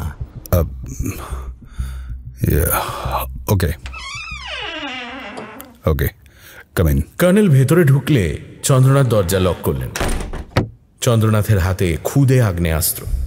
ইশারায় সোফায় বসতে বললেন। তারপর একটু দূরে একটা চেয়ারে বসে বললেন, আপনি একজন রিটায়ার্ড কর্নেল? হ্যাঁ, তবে রহস্য জিনিসটা আমাকে টানে। রহস্য ভেদ করা আমার একটা হবি। আপনার জীবনে সদ্য যা ঘটেছে তা কি একটা জটিল রহস্য নয়? রঞ্জন রায় জানে আপনার কাছে একটা ব্লু ফিল্মের ক্যাসেট আছে। আমার ধারণা ওটা মিস্টার রঙ্গনাথন আপনাকে দিয়েছিলেন। আমার আরও ধারণা ওই ক্যাসেটে মিসেস দাশগুপ্ত এবং তার মেল পার্টনারের ছবি আছে। And the male partner is Ranjan Roy. আমি রঞ্জন রায়কে একবার দেখতে চাই। আপনি কি কখনো ব্লু ফিল্ম দেখেছেন? না, কিন্তু প্রয়োজন আমাকে দেখতে বাধ্য করবে। Please start. রঞ্জন মধুমিতার এপিসোড মাত্র 1 মিনিট দেখেই কর্নেল বললেন, stop it please, that's enough. Cassette থামিয়ে চন্দ্রনাথ বললেন, এই ছবির রঞ্জন রায়কে আমি দেখেছিলাম, শিওর। কর্নেল ঘড়ি দেখে বললেন, স্বীকার করছি আপনি দুঃসাহসী মানুষ মিস্টার দেববর্মন, কিন্তু রঞ্জন এখন মরিয়া। আপনি আপনার ফায়ার আর্মসের ওপর বড্ড বেশি নির্ভর করছেন। সে রাতে রঞ্জন তৈরি হয়েই আসছিল। আমি স্পষ্ট দেখতে পাচ্ছি তার হাতে গুলি ভরা .38 ক্যালিবারের ফায়ার আর্মস রেডি ছিল। কিন্তু আপনি দুটো কারণে বেঁচে গেলেন। প্রথম কারণ, সে আপনাকে হঠাৎ 10 নম্বর অ্যাপার্টমেন্টের সামনে লিফটের মুখোমুখি দেখার আশা করেনি। দ্বিতীয় কারণ, কুকুরের চেঁচামেচি। সে পেশাদার খুনি নয়, তাই হকচকিয়ে গিয়েছিল। তাছাড়া তখন তার দিকে আপনার ফায়ার আর্মসের নল। আত্মরক্ষার সহজাত বোধে সে সেই মুহূর্তে সিঁড়ির দিকে ঝাঁপ দিয়েছিল। আপনি দৈবাত বেঁচে গেছেন। হ্যাঁ, এখানে গুলির লড়াই করার হিম্মত রঞ্জনের ছিল না। এটা একটা অ্যাপার্টমেন্ট হাউস, নিচে সিকিউরিটি গার্ডরা টহল দিয়ে বেড়ায়। আপনি কি বলতে চান? রঞ্জন এখন মরিয়া, এবং এই ক্যাসেটটাই আপনার পক্ষে ভীষণ বিপজ্জনক। এটা আপনি আমাকে না দিতে চান, পুলিশকে এখনই দিয়ে দিন। আমি পুলিশকে ডাকছি। পুলিশ আমাকে ফাঁসাবে। আপনি জানেন এসব ক্যাসেট বেআইনি। বেআইনি? কিন্তু তার চেয়েও গুরুত্বপূর্ণ এবং জঘন্য বেআইনি কাজ নরহত্যা। আফটার অল, আপনি আসলে পুলিশকে সহযোগিতা করছেন, তাই না মিস্টার দেববর্মন? আপনার গায়ে আঁচড় লাগতে আমি দেব না। সব দায়িত্ব আমার উপর নির্ভর করুন। Okay okay, but first let me talk to the security officer. Chandranath সিকিউরিটিতে ফোন করে রণধীরকে এখানে আসতে বললেন। কর্নেল বুঝতে পারছিলেন এই লোকটি পোড় খাওয়া এবং নানা ধরনের অভিজ্ঞতা আছে, তাই খুব সাবধানী। কিছুক্ষণ পরে দরজায় কেউ নক করল। চন্দ্রনাথ উঠে গিয়ে আই হলে দেখে নিলেন। তারপর দরজা খুলে রণধীরকে ভেতরে ঢোকালেন। রণধীর উদ্বিগ্ন মুখে বললেন, এনিথিং রং স্যার? এই ভদ্রলোককে আপনি চেনেন? রণধীর ঢুকেই কর্নেলকে দেখে স্যালিউট ঠুকেছিলেন। বললেন, হ্যাঁ, উনি কর্নেল নীলাদ্রি সরকার। উনি পুলিশকে ফোন করতে চান। পুলিশ চিফরা ওকে সম্মান করেন স্যার। এমনকি সেন্ট্রাল গভর্নমেন্টের বহু ডিপার্টমেন্টের চিফরাও ওনার হেল্প নেন। ওকে, আপনি ফোন করুন মিস্টার সিনহা। আপনি একটু বসুন। কর্নেল ডিসিডিডি অরিজিৎ লাহিড়ির কোয়ার্টারে ফোন করলেন। লালবাজার গোয়েন্দা দপ্তরের অফিসাররা 11টার পর অফিসে যান। ফোনে সাড়া পেয়ে বললেন, অরিজিৎ, আমি সানশাইন থেকে বলছি। হাই ওল্ড বস, নতুন কিছু বাঁধালেন নাকি? গত রাত্রে আবার এক কেলো নিউ আলিপুরে। রঞ্জন রায়?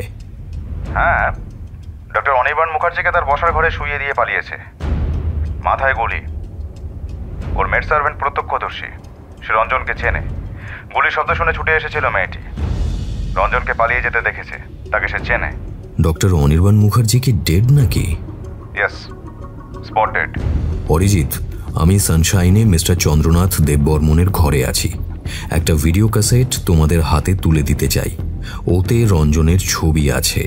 এই ক্যাসেটটা নিতে আমার চেনা কোনো রেসপন্সিবল অফিসার পাঠাও। Quick darling. রঞ্জন মরিয়া, মাইন্ড দ্যাট।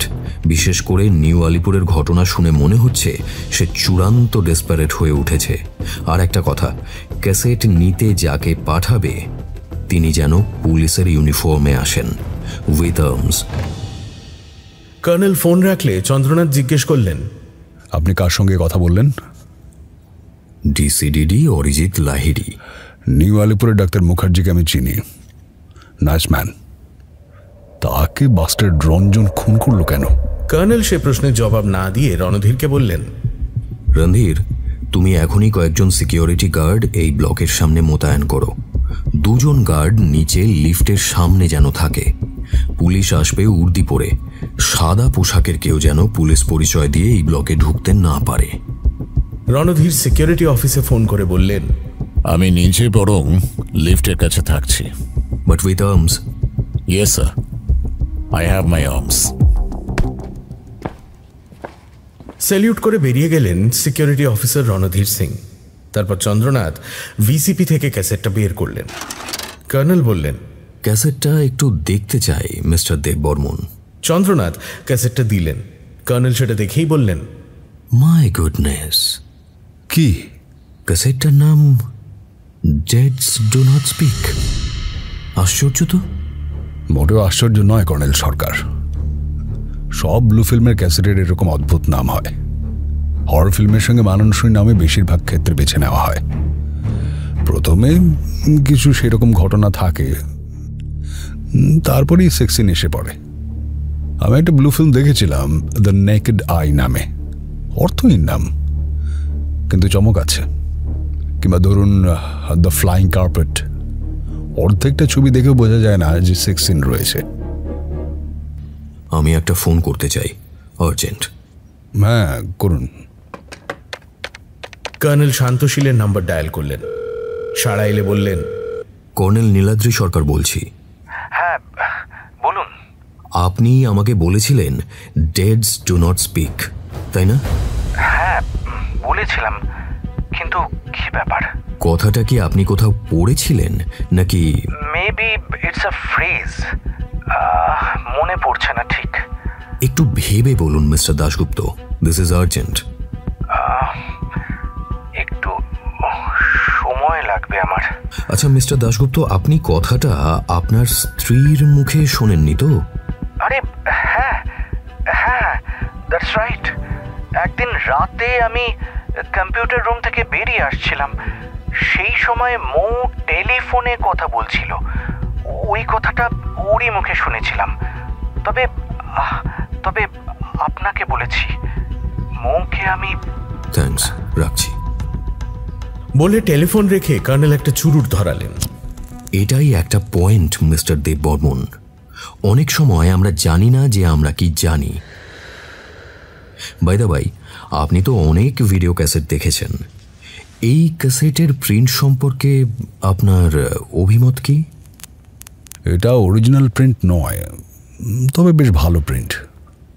প্রথম অংশটা ইয়াংকি বয় আর তার গার্লফ্রেন্ডের এপিসোড, সেটা অরিজিনাল প্রিন্ট নয়, হংকংয়ের ব্যাকগ্রাউন্ডে তোলা। লোকেশনটা আমার চেনা। হংকং গিয়েছিলেন নাকি? ইয়া, কজওয়ে বের ধারে তোলা ছবি। টাইগার বাম গার্ডেন্সের একটা অংশ দেখা যায়। ওই গার্ডেন্সের মালিক হচ্ছেন অবুন হ, মলম বেচে কোটিপতি হওয়া লোক। ওকে ইউরোপিয়ানরা বলে টাইগার বাম কিং, BALM, বাম, আন্ডারস্ট্যান্ড? ছবিতে উল্টো দিকের ওই যে হ্যাপি ভ্যালি রেসকোর্স ছিল, ওটা আমি দেখেছি, লোকেশনটা আমার পরিচিত। অবশ্য সেক্সিন স্টুডিওতে তোলা। মিস্টার রঙ্গনাথনের আমন্ত্রণে গিয়েছিলেন? ইয়া, আপনি শুনে থাকবেন আমার মার্কেটিং রিসার্চের কারবার আছে। একটা কোম্পানির কাজ নিয়ে গিয়েছিলাম। আমি রঙ্গনাথনের বাড়িতে ছিলাম, শেকো বিচের ধারে ওর বাড়ি। রঙ্গনাথন ওয়াজ এ বিলিয়নিয়ার, কোটি কোটি টাকার ব্যবসা আছে ওর। কাজেই তিনি কাউকে 10,000 টাকার জন্য ব্ল্যাকমেল করতে কলকাতা আসবেন কেন? ব্ল্যাকমেল? রঙ্গনাথন ব্ল্যাকমেল করবে কোন দুঃখে? হ্যাঁ, তবে সে ছিল হাড়ে হাড়ে ব্যবসায়ী। আরব দেশগুলোতে ভারতীয় যুবক যুবতীকে নিয়ে তোলা ব্লু ফিল্মের চাহিদা আছে, এ কথা সে আমাকে বলেছিল। আপনি জানেন ভারত থেকে আরব কাছে আর হংকং থেকে দূরে, কিন্তু ব্যবসার ব্যাপারে আরব হংকং থেকে খুবই কাছে, নেক্সট ডোর নেইবার। কথা বলে সময় কাটাতে চেয়েছিলেন কর্নেল। চন্দ্রনাথকে যতটা শীতল দেখায় তিনি তত শীতল নন। ইংরেজিতে যাদের বলা হয় গুড টকার, সেই রকম মানুষ। কর্নেলের মনে হচ্ছিল তবু লোকটি জীবনে কোথাও একটা ক্ষত আছে, সেই ক্ষত তাকে নিঃসঙ্গ এবং শীতল করে ফেলে মাঝে মাঝে।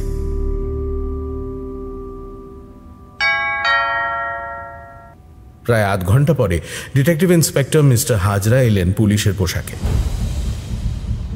সঙ্গে দুজন armed constable. The dead do not speak নামের ভিডিও ক্যাসেটটা নিয়ে গেলেন। চন্দ্রনাথকে সাবধানে থাকতে বলে কর্নেল তার অ্যাপার্টমেন্টে ফিরলেন ট্যাক্সি চেপে।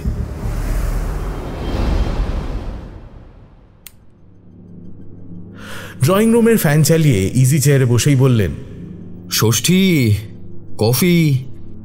টুপি খুলে টাকে হাওয়া খেতে খেতে কর্নেল ভাবলেন শুভ্রাংশুর কথায় চন্দ্রনাথ দেববর্মনের দিকে আন্দাজে ঢিল ছুঁড়েছিলেন। ঢিলটা লেগে গেছে।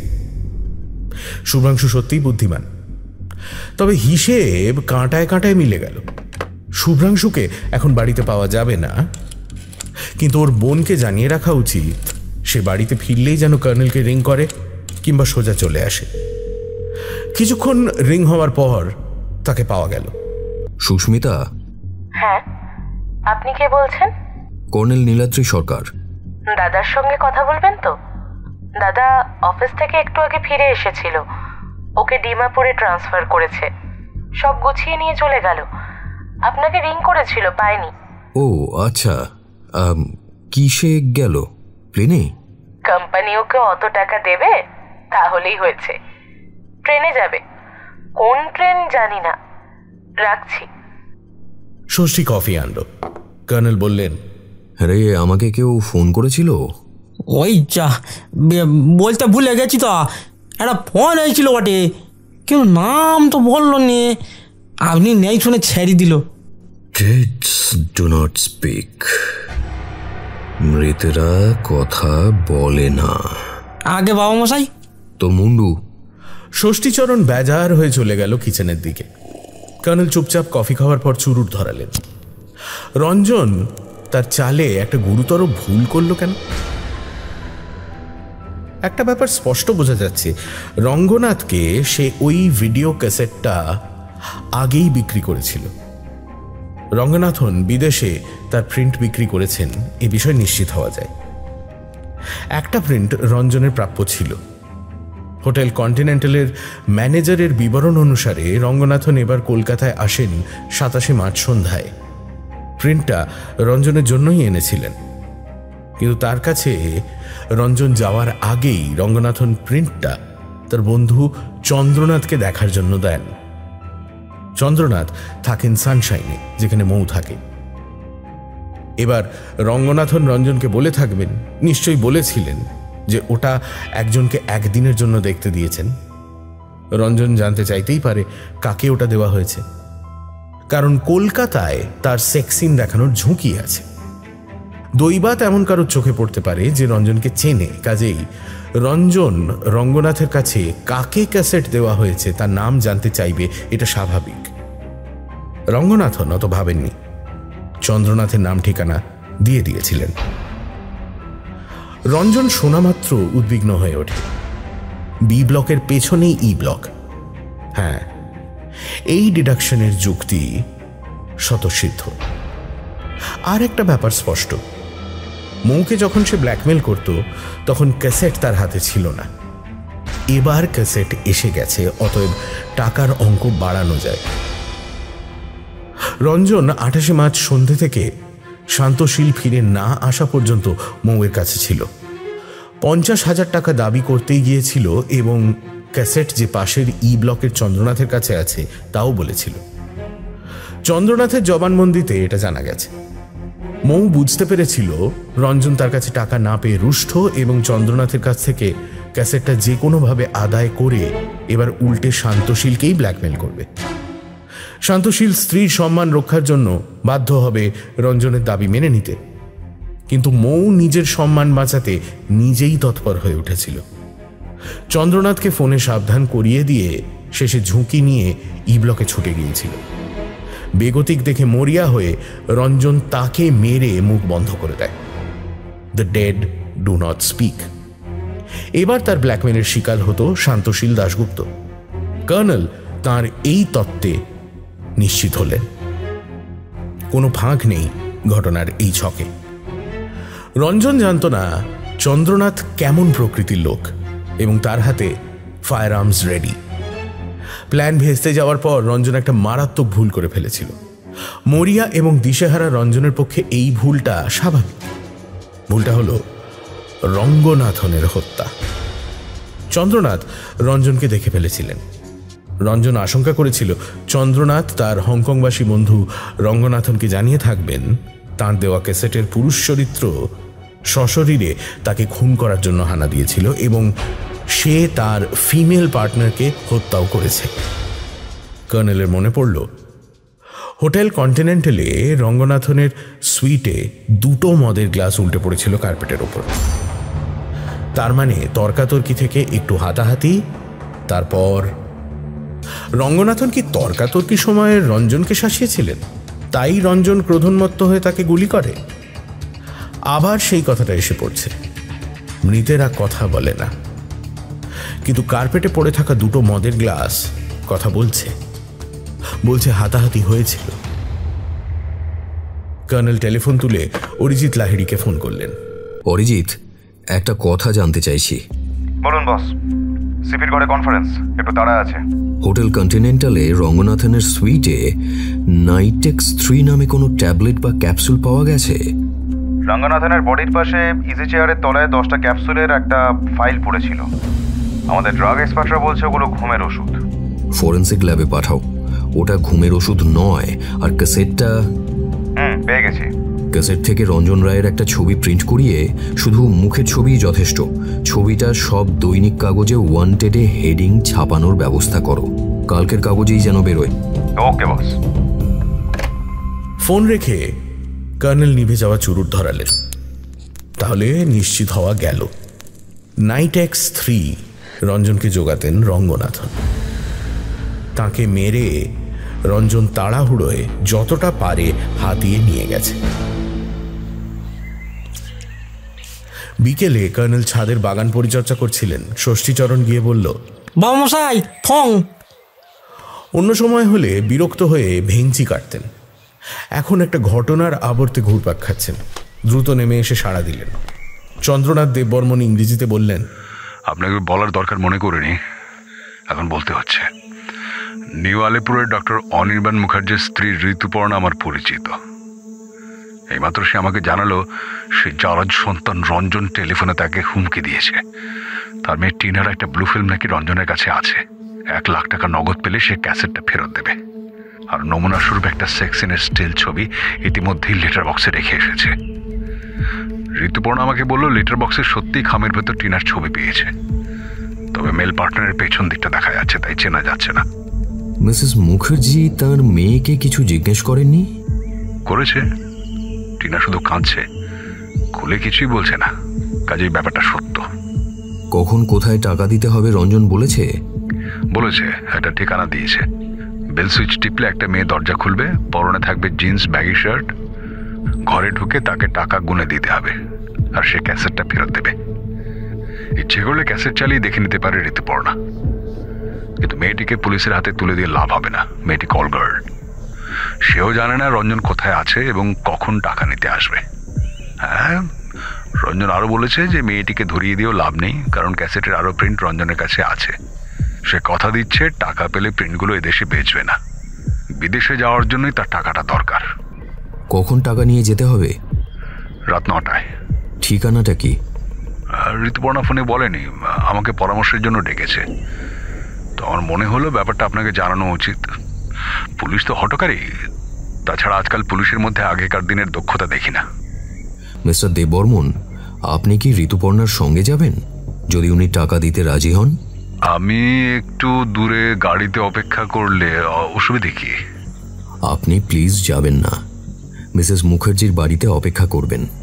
আমি ওই জারজ সন্তানের পরোয়া করি না।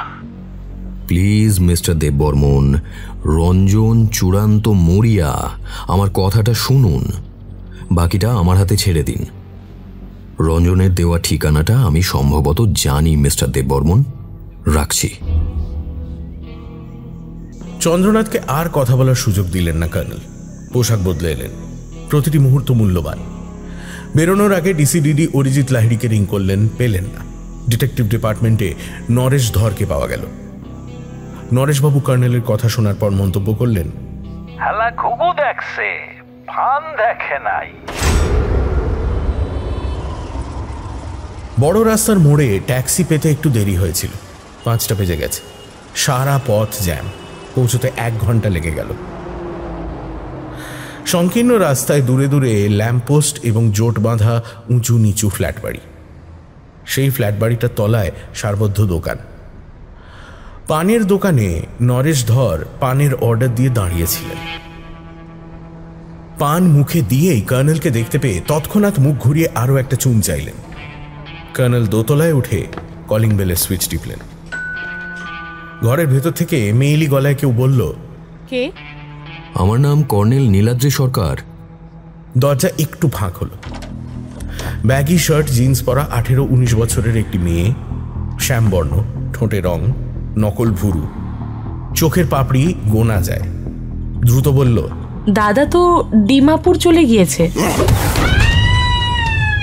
কর্নেল দরজা ঠেলে ঢুকে রিভলভার বের করলেন। শুভ্রাংশু সোম ওরফে রঞ্জন রায়। চুপচাপ দাঁড়িয়ে থাকো, একটু নড়লেই ঠ্যাং ভেঙে দেবো। আমার পেছনে পুলিশ আছে। মেয়েটা দরজা দিয়ে পালাতে যাচ্ছিল, ডিটেকটিভ ইন্সপেক্টর নরেশ ধরের গাঢ় আলিঙ্গনবদ্ধ হল। ফান্দে পড়ছো খুকি, খুব সেন্ট মাখছো দেখি। একটুখানি বডিতে কয় গ্যালন সেন্ট ঢালছো। না না না না না না, কাঁদেন না কাঁদেন না। ও জগদীশ, জগদীশ মাইয়ানারে লইয়া যাও। নরেশ ধর ভেতরে ঢুকে আসামির জামার কলার ধরলেন। কর্নেল তার প্যান্টের পকেট হাতড়ে .38 ক্যালিবারের রিভলভারটা বের করে বললেন, রঙ্গনাথনের উপহার মনে হচ্ছে। রিভলভারের বুলেট কেস খুলে কর্নেল দেখলেন 3টি গুলি আছে। বাকি 3টি যথাক্রমে মধুমিতা, রঙ্গনাথন এবং ডক্টর মুখার্জির মাথার খুলির ভেতরে ঢুকেছে।